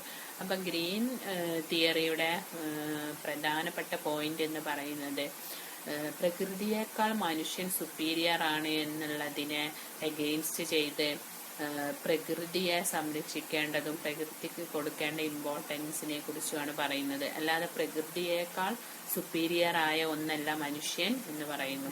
The major concern of green IR theories are that environment justice demand for all. Environment justice എന്ന് പറയുന്നത് എന്ത് ചെയ്യുന്നുണ്ട്, അത് എല്ലാവർക്കും കിട്ടേണ്ട ഒന്നാണ്. Not just all citizens but all peoples. എല്ലാ ജനങ്ങൾക്കും എന്നതിനെ നമുക്ക് കുറച്ചും കൂടി വിശദമായി പറഞ്ഞാൽ ഫ്യൂച്ചർ ജനറേഷൻസിനും കൂടി വേണ്ടതാണ് ഈ പ്രകൃതി എന്നുള്ള രീതിയിലാണ് ഗ്രീൻ പൊളിറ്റിക്സ്, ഗ്രീൻ തിയറിസ്റ്റുകൾ പറയുന്നത്.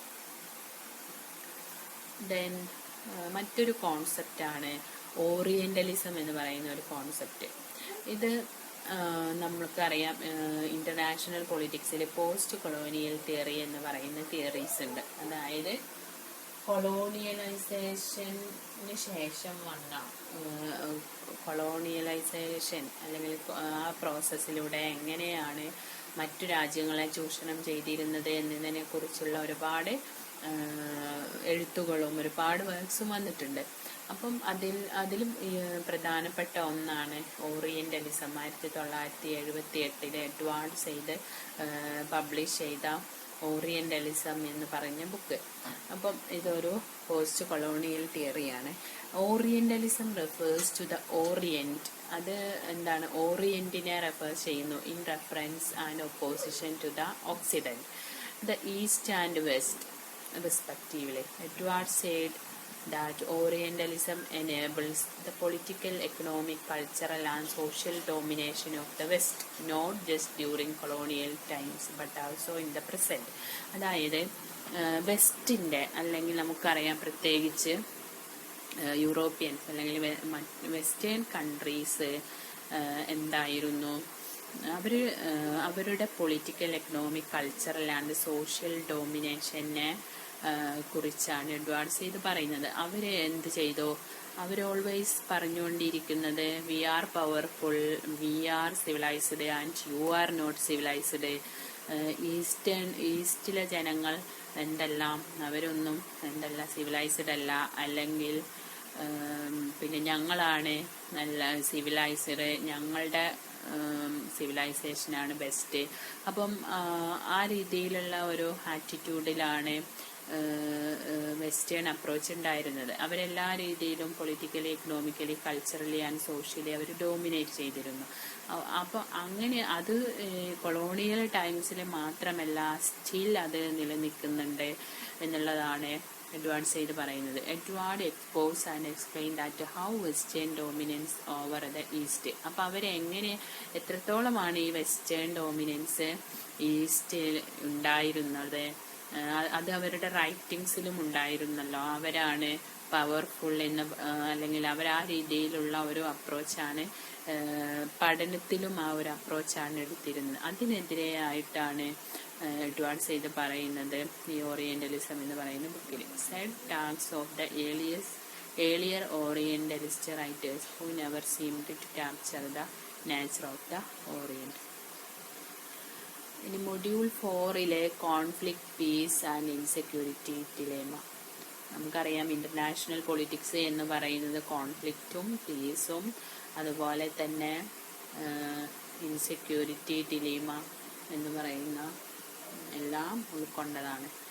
അപ്പോൾ പീസ് എന്ന് പറയുന്ന concept, peace is a social and political condition that ensures development of individuals, society and nation. ഒരു ഇൻഡിവിജ്വലിൻ്റെ വികസനത്തിനും സൊസൈറ്റിയുടെ വികസനത്തിനും നാഷൻ്റെ വികസനത്തിനും ഒക്കെ എന്ത് വേണം? സമാധാനം വേണം.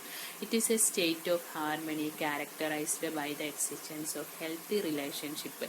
It is a condition related to the social or economic welfare.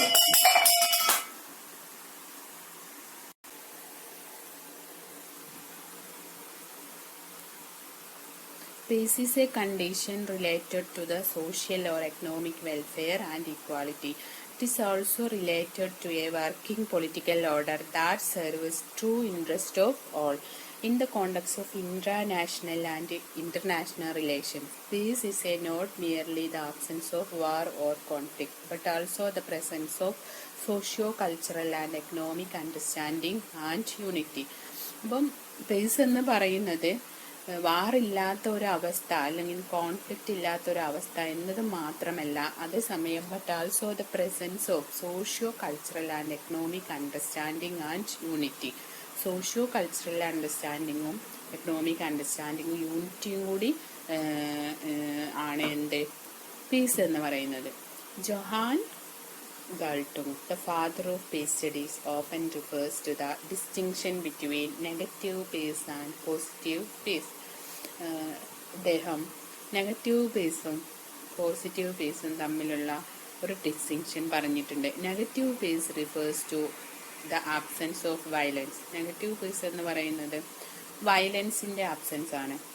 അതേസമയം positive peace is filled with the positive content such as restoration of relationship, the creation of social systems that serve the needs of the whole population, and the constructive resolution of conflict. Negative peace എന്ന് പറയുന്നത് absence of violence ആണെങ്കിൽ, positive peace എന്ന് പറയുന്നത് അത് എന്തെല്ലാം കൊണ്ട് it's filled with positive content such as restoration of relationship, the creation of social system that serve the needs of the whole population and constructive resource of the conflict എന്നുള്ളതാണ് പറയുന്നത്. മറ്റൊന്ന് ഇതിൽ contribute ചെയ്തത് ഇമ്മാനുവൽ കാന്റിൻ്റെ ഡെമോക്രാറ്റിക് പീസ് തിയറി എന്ന് പറയുന്നുണ്ട്. അതായത് Emmanuel കാന്റിൻ്റെ perceptual piece എന്ന് പറയുന്ന ഒരു കോൺസെപ്റ്റ് എന്താണ്, സമാധാനം, യുദ്ധങ്ങളെല്ലാം ഒഴിവാക്കി സമാധാന ചർച്ചകളിലൂടെയും സമാധാനത്തിലൂടെയും ലോകത്ത് എന്ത് ചെയ്യുക, പരിഹാരങ്ങൾ, സൊല്യൂഷൻ കാണുക ഇഷ്യൂസിന് എന്നുള്ള. അപ്പം അദ്ദേഹവും വളരെ ഹൈലൈറ്റ് ആയിട്ട് പറയുന്നുണ്ട് സമാധാനം നിലനിർത്തേണ്ട ആവശ്യകതയെക്കുറിച്ച്. പീസ് ബിൽഡിംഗ് എന്ന് പറയുന്ന ഒരു പ്രക്രിയ, this is an approach to post conflict settings. അതായത് ഇപ്പോൾ ഒരു കോൺഫ്ലിക്റ്റ് അല്ലെങ്കിൽ ഒരു ഇഷ്യൂ ഉണ്ടായി എന്ന് വിചാരിക്കാം, അതിന് ശേഷം ആ സംഭവം എങ്ങനെ സെറ്റ് ചെയ്യണം, അതിനെങ്ങനെ പരിഹാരം കാണണം. This is an approach to post conflict settings that recognizes the need for reconciliation, developing a capacity for conflict resolution and working towards sustainable peace. മറ്റൊന്ന് ഹ്യൂമൻ സെക്യൂരിറ്റി. ഹ്യൂമൻ സെക്യൂരിറ്റി എന്ന് പറയുന്നത് മനുഷ്യന് സ്വതന്ത്രമായിട്ട് നിൽക്കാനും ചിന്തിക്കാനും യാത്ര ചെയ്യാനും, അല്ലെങ്കിൽ ഫ്രീഡം ഫ്രം ഫിയർ എന്ന് പറയുന്നത്. മറ്റൊന്ന് the idea of security dilemma. അതായത് നമുക്ക് ഫിയർ അബൌട്ട് അതേഴ്സ് എന്നുള്ള ഒരു സംഭവം ഉണ്ട്. ഇപ്പോൾ പ്രത്യേകിച്ച് നമ്മൾ ഒരു രാജ്യത്തിനെപ്പോഴും നമ്മുടെ വിദേശ രാജ്യം ഒരു ശത്രുവായി നിലനിൽക്കുമ്പോൾ അവർ നടത്തുന്ന ഓരോ ആക്ടിവിറ്റീസും അവർ നടത്തുന്ന ഓരോ ഡെവലപ്മെൻറ്റിനെയും ഒക്കെ നമ്മൾ സസ്പീഷ്യസോടെ കാണേണ്ട ഒരു അവസ്ഥ. അതാണ് ഡിലേമ എന്ന് പറയുന്നത്. ഫിയർ അബൌട്ട് അതേഴ്സ്, നമ്മൾ മറ്റുള്ളവരെ കുറിച്ച് ഇങ്ങനെ മറ്റുള്ളവർ ചെയ്യുന്ന പ്രവർത്തനങ്ങളെ കുറിച്ച് വറീഡാവേണ്ട ഒരു അവസ്ഥ വരിക, അത് നമ്മൾ സംശയാസ്പദത്തോടെ കാണേണ്ട ഒരു സിറ്റുവേഷൻ വരിക. The idea of insecurity dilemma എന്ന് പറയുന്നത്, peace building is an approach to post conflict setting that recognise the need of developing a capacity for conflict resolution and working towards sustainable peace എന്ന് നമ്മൾ already പറഞ്ഞു. അപ്പം അങ്ങനെയുള്ള ഒരു post conflict സെറ്റിങ്ങിനെ the idea of insecurity dilemma എന്ന് പറയും. Political and military dilemmas, അതായത് റെഫ്യൂജി പ്രോബ്ലം, അങ്ങനെയുള്ള issues. Insurgency is an armed rebellion against the constituted authority, the government, decline of Soviet Union എന്ന് പറയുന്നത് അതിനുദാഹരണമാണ്. അതായത് an armed rebellion against a constituted അതോറിറ്റിയാണ്, അത് ഇൻസർജൻസിയാണ്. അപ്പം സോവിയറ്റ് യൂണിയൻ എന്ന് പറയുന്നത് ഒരുപാട് രാഷ്ട്രങ്ങളുടെ ഒരു യൂണിയൻ ആയിരുന്നു. പക്ഷെ അത് ഡിക്ലൈൻ ചെയ്യുന്നതിന് ഒരു കാരണം ഈ ഇൻസർജൻസി കൂടിയാണ്. ആ ഒരു സിസ്റ്റത്തിനുള്ളിൽ നിന്ന് ഉയർന്നു വന്ന ഇൻസർജൻസി കൂടി അത് ഡിക്ലൈൻ ചെയ്യാൻ കാരണമായിട്ടുണ്ട്. പിന്നെ ടെററിസം എന്ന് പറയുന്ന കൺസെപ്റ്റ് നമുക്കറിയാം. ടെററിസം എന്ന് പറയുന്നത് ഒരു ആഗോള ലെവലിൽ ഒരു ഭയങ്കര ത്രെട്ടാണ്. ഇറ്റ് ഈസ് ആൻ ഇല്ലീഗൽ ആക്റ്റാണ്. അതേസമയം ഓർഗനൈസ്ഡ് ടെററിസമായ ഇൻ്റർനാഷണൽ ടെററിസം എന്ന് പറയുന്ന ഒരു സംഭവത്തിലൂടെ അതിന് നമ്മൾ പല അനുഭവങ്ങളും, അല്ലെങ്കിൽ അവർ നടത്തിയ പ്രധാന ഒരു അറ്റാക്കായിരുന്നു സെപ്റ്റംബർ 11 2001 ടെററിസ്റ്റ് അറ്റാക്ക്. അപ്പം ആഗോള ടെററിസം എന്ന് പറയുന്നത് എല്ലാ രാജ്യങ്ങളുടെയും സെക്യൂരിറ്റിക്ക് ഒരു ത്രെട്ടാണ്. അപ്പം അതുകൊണ്ട് തന്നെ അതിനെതിരെയാണ് വാർ ഓൺ ടെറർ എന്ന് പറയുന്ന, അല്ലെങ്കിൽ ടെററിസത്തിനെതിരെ എല്ലാ രാജ്യങ്ങളും ഒരുമിച്ച് നിന്ന് പോരാടും എന്ന് പറയുന്ന വാർ ഓൺ ടെറർ എന്ന് പറയുന്ന സംഭവമൊക്കെ പിന്നീട് കൊണ്ടുവന്നത്. അപ്പം ടെററിസം എന്ന് പറയുന്നത് നമ്മുടെ സമാധാനത്തിന് ഒരു മഹത്തായ ത്രെട്ടാണ്. അതുപോലെ തന്നെ അവർ ടെററിസ്റ്റുകൾ ഫണ്ടമെൻ്റലിസ്റ്റുകളായിരിക്കും. അതുകൊണ്ട് അവർ rigid interpretation of religious text ആണ്. ആ റിലീജിയൻ്റെ ബേസിൽ റിജിഡ് സ്ട്രിക്റ്റ് കോഡിൽ നിലനിന്ന് ഇല്ലീഗൽ ആക്റ്റുകൾ മറ്റു മതങ്ങളെയോ അല്ലെങ്കിൽ മറ്റു രാഷ്ട്രത്തെയോ അവരോടുള്ള അസഹിഷ്ണുത ഇതിൻ്റെയൊക്കെ ഫലമായാണ് ടെററിസം ഉണ്ടാകുന്നത്. പിന്നെ നമുക്ക് കാണാൻ പറ്റുന്ന മറ്റൊരു വിഷയം എൻവയൺമെൻ്റൽ ആൻഡ് എക്കണോമിക് ഡിലേമാസ് ആണ്. പിന്നെ ഗ്ലോബലൈസേഷൻ എന്ന് പറയുന്ന കോൺസെപ്റ്റ്. ഗ്ലോബലൈസേഷൻ എന്ന് പറയുന്ന കോൺസെപ്റ്റ് പോപ്പുലറാണ്, നിങ്ങൾക്ക് അറിയാമായിരിക്കും. ഗ്ലോബലൈസേഷൻ എന്ന് പറയുന്നത് 1990 സോവിയറ്റ് യൂണിയൻ തകർന്നതോടെ രണ്ട് പ്രധാന ഐഡിയോളജിയായ കമ്മ്യൂണിസം ക്യാപിറ്റലിസവും തമ്മിലുള്ള ഫൈറ്റായിരുന്നു 90 വരെ നമ്മൾ കണ്ടിരുന്നത്. പക്ഷേ 1990 സോവിയറ്റ് യൂണിയൻ തകർന്നുപോയി. അങ്ങനെ ആ ഒരു കമ്മ്യൂണിസം എന്ന് പറയുന്ന അല്ലെങ്കിൽ അവരുടെ സോവിയറ്റ് ഐഡിയോളജിക്ക് കോട്ടം തട്ടുകയും പിന്നീട് ക്യാപിറ്റലിസം ലോകത്ത് ഡോമിനൻ്റായി നിൽക്കുകയും ചെയ്തു. അപ്പം അതിൻ്റെ ഫലമായിട്ട് ഓൾമോസ്റ്റ് എല്ലാ രാജ്യങ്ങളും എന്തായി, ഗ്ലോബലൈസേഷൻ സ്വീകരിച്ചു. അല്ലെങ്കിൽ LPG നിങ്ങൾക്കറിയാമായിരിക്കും, ലിബറലിസം, പ്രൈവറ്റൈസേഷൻ ആൻഡ് ഗ്ലോബലൈസേഷൻ. അപ്പോൾ ഫ്രീ ഫ്ലോ ഓഫ് ക്യാപിറ്റൽ അല്ലെങ്കിൽ ഓപ്പൺ മാർക്കറ്റ് എന്ന് പറയുന്നതൊക്കെ ഗ്ലോബലൈസേഷനോടെ വന്നു.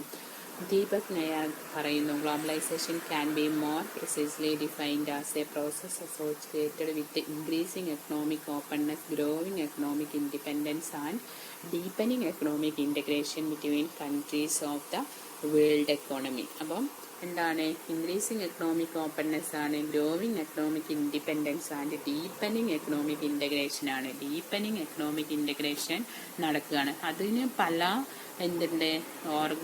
ഓർഗനൈസേഷൻസ് ഉണ്ട്. നമുക്കറിയാം ആസിയാൻ, സാർക്ക്, അങ്ങനെ ഒരുപാട് റീജിയണൽ ഓർഗനൈസേഷൻസ് ഒക്കെ അല്ലെങ്കിൽ ഇന്ത്യയുടെ ലുക്കിസ്റ്റ് പോളിസി അങ്ങനെയുള്ള പോളിസികളെ ഇതൊക്കെ എക്കണോമിക് ഇൻ്റഗ്രേഷനുമായിട്ട് ബന്ധപ്പെട്ടതും കൂടിയാണ്.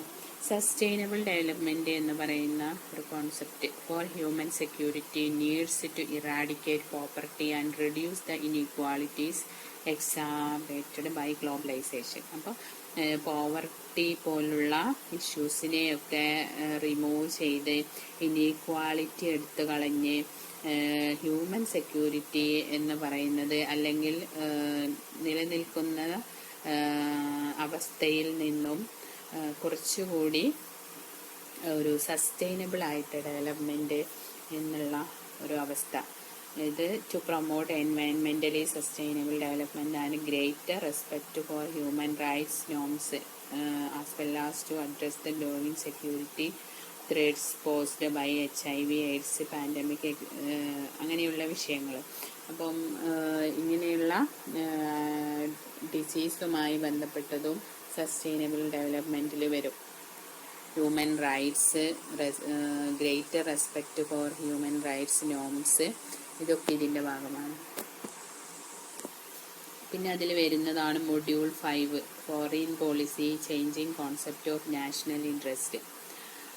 George Modelski opines foreign policy as the system of activities evolved by the communities for changing the behavior of other states and for adjusting their own activities to the international environment. Foreign policy എന്ന് പറയുന്നത് ഒരു രാജ്യത്തിൻ്റെ രാഷ്ട്ര നയങ്ങളാണ്. മറ്റു രാജ്യങ്ങളോടുള്ള ഒരു രാജ്യത്തിൻ്റെ സമീപനം, നയങ്ങൾ, അതിനെയാണ് നമ്മൾ ഫോറിൻ പോളിസി എന്ന് പറയുന്നത്. അപ്പം ഈ ഫോറിൻ പോളിസി വഴി ഫോറിൻ പോളിസി നമ്മൾ ഉണ്ടാക്കിയെടുക്കുന്നത് ഡിപ്ലോമസിയിലൂടെ ഒക്കെയാണ്. ഇപ്പോൾ ഡിപ്ലോമസി, ഫോറിൻ പോളിസി ഇത് രണ്ടും ബന്ധപ്പെട്ട് കിടക്കുന്ന കോൺസെപ്റ്റാണ്. അപ്പോൾ ഒരു രാഷ്ട്രത്തിൻ്റെ മറ്റൊരു രാഷ്ട്രത്തിൻ്റെ താല്പര്യത്തിനനുസരിച്ച് അവരോട് സമാധാനമായ ചർച്ചയിലൂടെയും മറ്റും നല്ല രീതിയിൽ ബന്ധം കൊണ്ടുപോകുന്ന ഫോറിൻ പോളിസി, അല്ലെങ്കിൽ ചേഞ്ചിങ് ബിഹേവിയർ, അവിടെ ഒരു ബിഹേവിയറിന് മാറ്റം വരുത്താൻ പറ്റുന്നു, അല്ലെങ്കിൽ behaviour of other state for adjusting their own activity. Other സ്റ്റേറ്റ്സിനെ അവരുടെ ആക്ടിവിറ്റീസിന് വേണ്ടിയിട്ട് ഇൻ്റർനാഷണൽ എൻവയൺമെൻറ്റിൽ മാറ്റം വരുത്തുന്നത്. പിന്നെ ഫോറിൻ പോളിസി എന്ന് പറയുന്നത് സമാധാനപരമായ ബന്ധം മാത്രമല്ല, മറ്റു രാജ്യങ്ങളുമായുള്ള കോൺഫ്ലിക്റ്റ് മറ്റ് ഇഷ്യൂസ് അതും ഫോറിൻ പോളിസിയിൽ വരുന്നതാണ്. അതിനോട് ബന്ധപ്പെട്ട റിലേറ്റഡ് ആയ കാര്യങ്ങൾ. National interest is one of the most important objective of foreign policy. Foreign പോളിസിയുടെ ഒരു പ്രധാനപ്പെട്ട ഒബ്ജക്റ്റീവാണ് നാഷണൽ ഇൻട്രസ്റ്റ്. കാരണം നമ്മൾ മറ്റു രാജ്യത്തോട് നമ്മളൊരു ബന്ധം പുലർത്തുമ്പോൾ നമുക്ക് എന്തായാലും ഒരു ഗോൾ ഉണ്ടാവും. അപ്പോൾ ആ ഗോള് നമ്മളെ നാഷണൽ ഇൻട്രസ്റ്റിനെ ഡിപ്പെൻഡ് ചെയ്തിരിക്കും. നമുക്കെപ്പോഴും നാഷണൽ ഇൻട്രസ്റ്റ് ഉണ്ടാവും മറ്റൊരാളോട് ബന്ധം പുലർത്തുമ്പോൾ എന്നാണ്. Maintenance of links, autonomy, welfare in the broadest sense, status and prestige etcetera. There are some methods to attain foreign policy. Foreign പോളിസിയിൽ നമ്മൾ ഫോറിൻ പോളിസി നേടിയെടുക്കാൻ ചില മെത്തേഡ്സ് ഉപയോഗിക്കാറുണ്ട്. Coercive measures and possible means. Alliances are generally concluded by two or more nations for the protection and promotion of common interests. ഉദാഹരണം NATO. Diplomatic negotiations മറ്റൊരു മെത്തേഡാണ്. Economic aid എന്നുള്ളത് മറ്റൊരു മെത്തേഡാണ്. ആൻഡ് എക്കണോമിക് എയ്ഡ് എന്ന് പറയുമ്പോൾ നമുക്ക് ഉദാഹരണമായി പറയാൻ പറ്റും US aid under Marshall Plan in 1948 to Europe and the Third World. And മറ്റൊന്നാണ് പ്രൊപ്പഗണ്ട. അതായത് നമ്മൾ ഫോറിൻ പോളിസിയിൽ നമുക്കൊരു പ്രൊപ്പഗണ്ട ഉണ്ടാവും, നമ്മളുടെ ഒരു പ്രചരണം ഉണ്ടാവും. US propaganda in Iraq war അതിനുദാഹരണമാണ്. ഇറാഖ് വാറിൽ US നടത്തിയ പ്രൊപ്പഗണ്ട എന്തായിരുന്നു? ഇൻ്റർനാഷണൽ സെക്യൂരിറ്റിക്ക് പിന്നെ സദ്ദാം ഹുസൈനൊക്കെ എന്താണ് ഒരു ത്രെട്ടാണ് നമുക്ക്. അതുപോലെ ഇറാഖിൽ ജനാധിപത്യം സ്ഥാപിക്കുക, അവരുടെ ഐഡിയോളജി US ഐഡിയോളജി എന്ത് ചെയ്യുക, സ്പ്രെഡ് ചെയ്യുക, ഇങ്ങനെയുള്ളൊക്കെ ഒരുപാട് പ്രൊപ്പഗണ്ട ഈ US-ന് ഇറാഖ് വാറിലുണ്ടായിരുന്നു. ദെൻ കളക്റ്റീവ് സെക്യൂരിറ്റി എന്ന് പറയുന്നത് മറ്റൊരു മെത്തേഡാണ്. അതായത് ഇപ്പോൾ ഒരു അന്താരാഷ്ട്ര ലെവലിലെ ഒരു രാജ്യം എന്ത് ചെയ്യാണ്, ഒരു ത്രെട്ടിൽ നിൽക്കുകയാണ്. അപ്പോൾ അല്ലെങ്കിൽ ആ രാജ്യത്തെ ഒരു രാജ്യം അധീനപ്പെടുത്തി കീഴടക്കിയെന്ന് വിചാരിക്കുക. ഒരു കാരണവുമില്ലാതെ ആക്രമിച്ച് കീഴടക്കിയെന്ന് വിചാരിക്കുക. അപ്പോൾ ആ സമയത്ത് കളക്റ്റീവായിട്ട് മറ്റ് രാജ്യങ്ങളെല്ലാം ഒരുമിച്ച് നിന്ന് എന്ത് ചെയ്യണം, ആ രാജ്യത്തിന് രക്ഷക്കായിട്ട് അവിടെ എത്തണം. അതൊരു ചെറിയ എക്സാമ്പിളാണ്. അങ്ങനെ പല പല ഇഷ്യൂസ് ഇൻ്റർനാഷണൽ പൊളിറ്റിക്സിലുണ്ട്. അതാണ് collective security. One for all, all for one എന്നുള്ള ഒരു കൺസെപ്റ്റ്. ദെൻ അതാണ് ഗൾഫ് വാറിലൊക്കെ സംഭവിച്ചിട്ടുള്ളത് എന്ന് പറയാം. അപ്പം ഇങ്ങനെയുള്ള ചില മെത്തേഡ്സും ഫോറിൻ പോളിസിയിൽ ഉണ്ട്. അപ്പം നമ്മൾ പറഞ്ഞ മെത്തേഡ്സ് ആണ്. ഒന്ന് കോഴ്സീവ് മെഷേഴ്സ് ആൻഡ് പോസിബിൾ മീൻസ് ഉപയോഗിക്കുക. രണ്ട് അലയൻസസ് ആൻഡ് ജനറലി. അലയൻസസ് എന്ന് പറഞ്ഞാൽ ചില രാജ്യങ്ങൾ തമ്മിൽ ഒരുമിച്ച് നിന്നൊരു അലയൻസ് ഉണ്ടാക്കുക. ദെൻ ഡിപ്ലോമാറ്റിക് നെഗോഷിയേഷൻസിലൂടെ ഫോറിൻ പോളിസി ഉണ്ടാക്കിയെടുക്കാം. ദെൻ എക്കണോമിക് എയ്ഡിന് വേണ്ടി എക്കണോമിക് എയ്ഡ് ഉപയോഗിച്ചിട്ട് ബന്ധങ്ങളെ സ്ട്രെങ്ത് ചെയ്യാം. പ്രൊപ്പഗണ്ട ഉപയോഗിക്കാം. അതിന് കളക്റ്റീവ് സെക്യൂരിറ്റി ഉപയോഗിക്കാം. ഇതൊക്കെ എന്താണ് ഫോറിൻ പോളിസിയുടെ അല്ലെങ്കിൽ മെത്തേഡ്സ് ആണ്. നാഷണൽ ഇൻട്രസ്റ്റും ഫോറിൻ പോളിസിയും ഒക്കെ നേടാനുള്ള മെത്തേഡ്സ് ആണ്. നാഷണൽ ഇൻട്രസ്റ്റിനെ ജനറലി നമുക്ക് പറയാം tools to maintain national interest എന്ന് പറയുന്നത് the use of force, balance of power, diplomatic decisions. National interest എന്ന് പറഞ്ഞാൽ ഒരു രാജ്യത്തിൻ്റെ ഇൻട്രസ്റ്റ് ആണ്. അതിനെയാണ് നാഷണൽ ഇൻട്രസ്റ്റ് എന്ന് പറയുക. അപ്പം അതിനെ മെയിൻറ്റെയിൻ ചെയ്യാനുള്ള ടൂൾസാണ് ഫോഴ്സ് ഉപയോഗിക്കുക, ബാലൻസ് ഓഫ് പവർ കീപ്പ് ചെയ്യുക, ഡിപ്ലോമാറ്റിക് ഡെസിഷൻസ്, ഡിപ്ലോമാറ്റിക് ആയിട്ട് അപ്രോച്ച് ചെയ്ത് ഡെസിഷൻ മേക്കിംഗ് നടത്തുക എന്നുള്ളതൊക്കെ.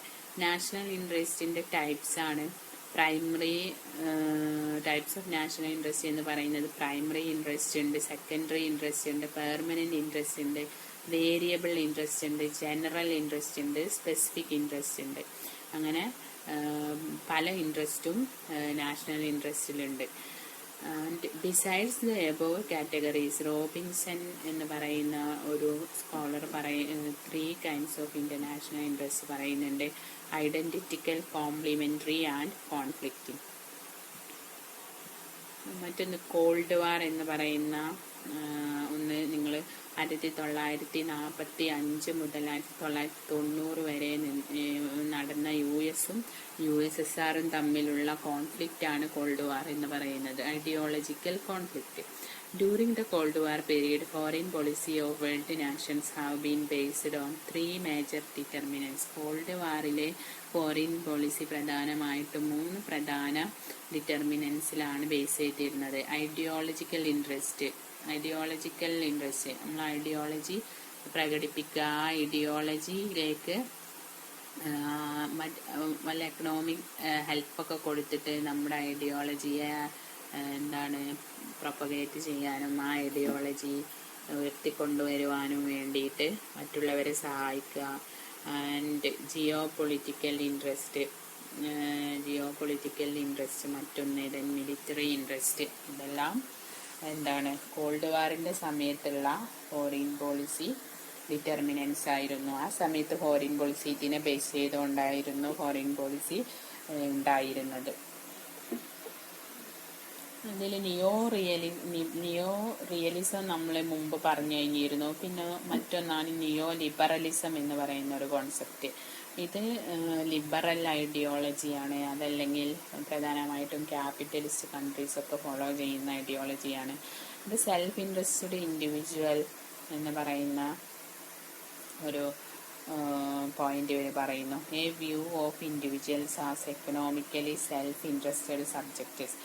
എക്കണോമിക്കലി സെൽഫ് ഇൻട്രസ്റ്റ് ആണ് വ്യക്തികളെല്ലാം. അതുകൊണ്ട് അവർക്ക് ഫ്രീ ഫ്രം ബാരിയേഴ്സ്, തടസ്സങ്ങളിൽ നിന്നും അവരെ ഫ്രീ ആക്കി free flow of capital, open market, ഇതിനൊക്കെ അവസരം കൊടുക്കുക എന്നുള്ളതാണ്. In this perspective the individual was represented as a rational optimiser. ഇൻഡിവിജ്വലിന് ഒരു റാഷണൽ ഒപ്റ്റിമൈസർ എന്നുള്ള രീതിയിൽ വളരെ ഇമ്പോർട്ടൻ്റ് കൊടുക്കുന്നു. And the best judge of his her own interest and needs. Free market economics എന്നുള്ളതാണ് സെക്കൻഡ് വൺ. അത് നിയോ ലിബറലിസത്തിൻ്റെ മറ്റൊരു പ്രത്യേകതയാണ്. The best way to allocate resources and opportunities is through the market. The market is both a more efficient mechanism and a morally superior mechanism. അപ്പം market ആണ് അതിനുള്ള efficient mechanism. ഒരു ഇൻഡിവിജ്വലിൻ്റെ rationality പുറത്ത് കൊണ്ടുവരാൻ. Then third one a commitment to laissez faire സിദ്ധാന്തം എന്ന് പറയുന്ന ഒരു തിയറി പറയുന്നത് ഇതുപോലെ തന്നെ ഇൻഡിവിജ്വലാണ് സുപ്രീം. ആ ഇൻഡിവിജ്വലിന് ഫ്രീ ആയിട്ട് പെരുമാറാനും ഫ്രീ ആയിട്ട് ഇടപെടാനും മറ്റു തടസ്സങ്ങളില്ലാതെ ബാരിയേഴ്സ് ഇല്ലാതെ ഇടപെടാനും കഴിയുമ്പോഴാണ് ഒരു വ്യക്തിയുടെ പൂർണ്ണ ഡെവലപ്മെന്റ് വരുന്നത്. അപ്പോൾ because the free market is a self-regulating order, it regulates itself better than the government or any other outside force.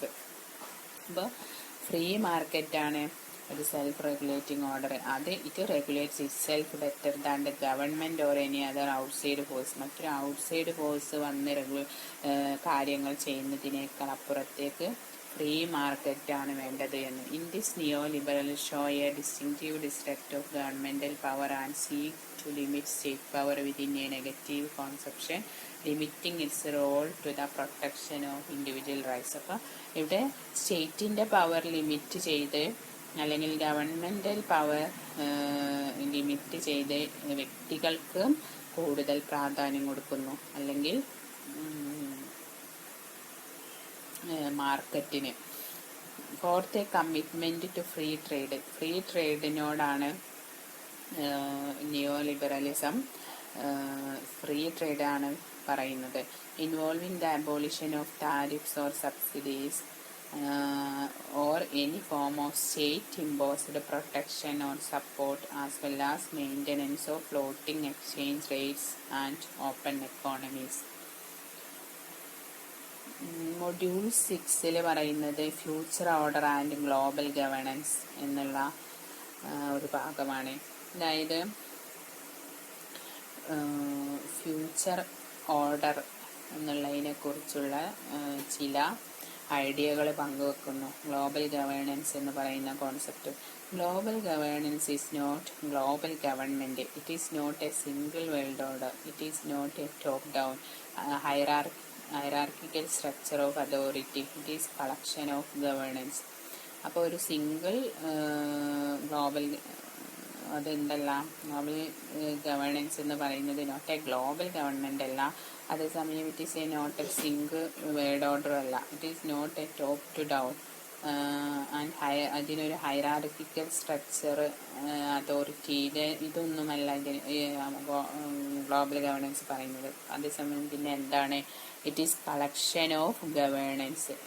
എല്ലാ സ്റ്റേറ്റിൻ്റെയും ഒരു ഗവേണൻസിൻ്റെ ഒരു കളക്ഷൻ. റിലേറ്റഡ് എന്തിന് related activities, rules and mechanisms, formal and informal, existing at a variety of levels in the world today. We refer these as pieces of global governance. Pieces of global governance എന്നുള്ള രീതിയിലാണ് global ഗവേണൻസിനെ refer ചെയ്യുന്നത്. അപ്പം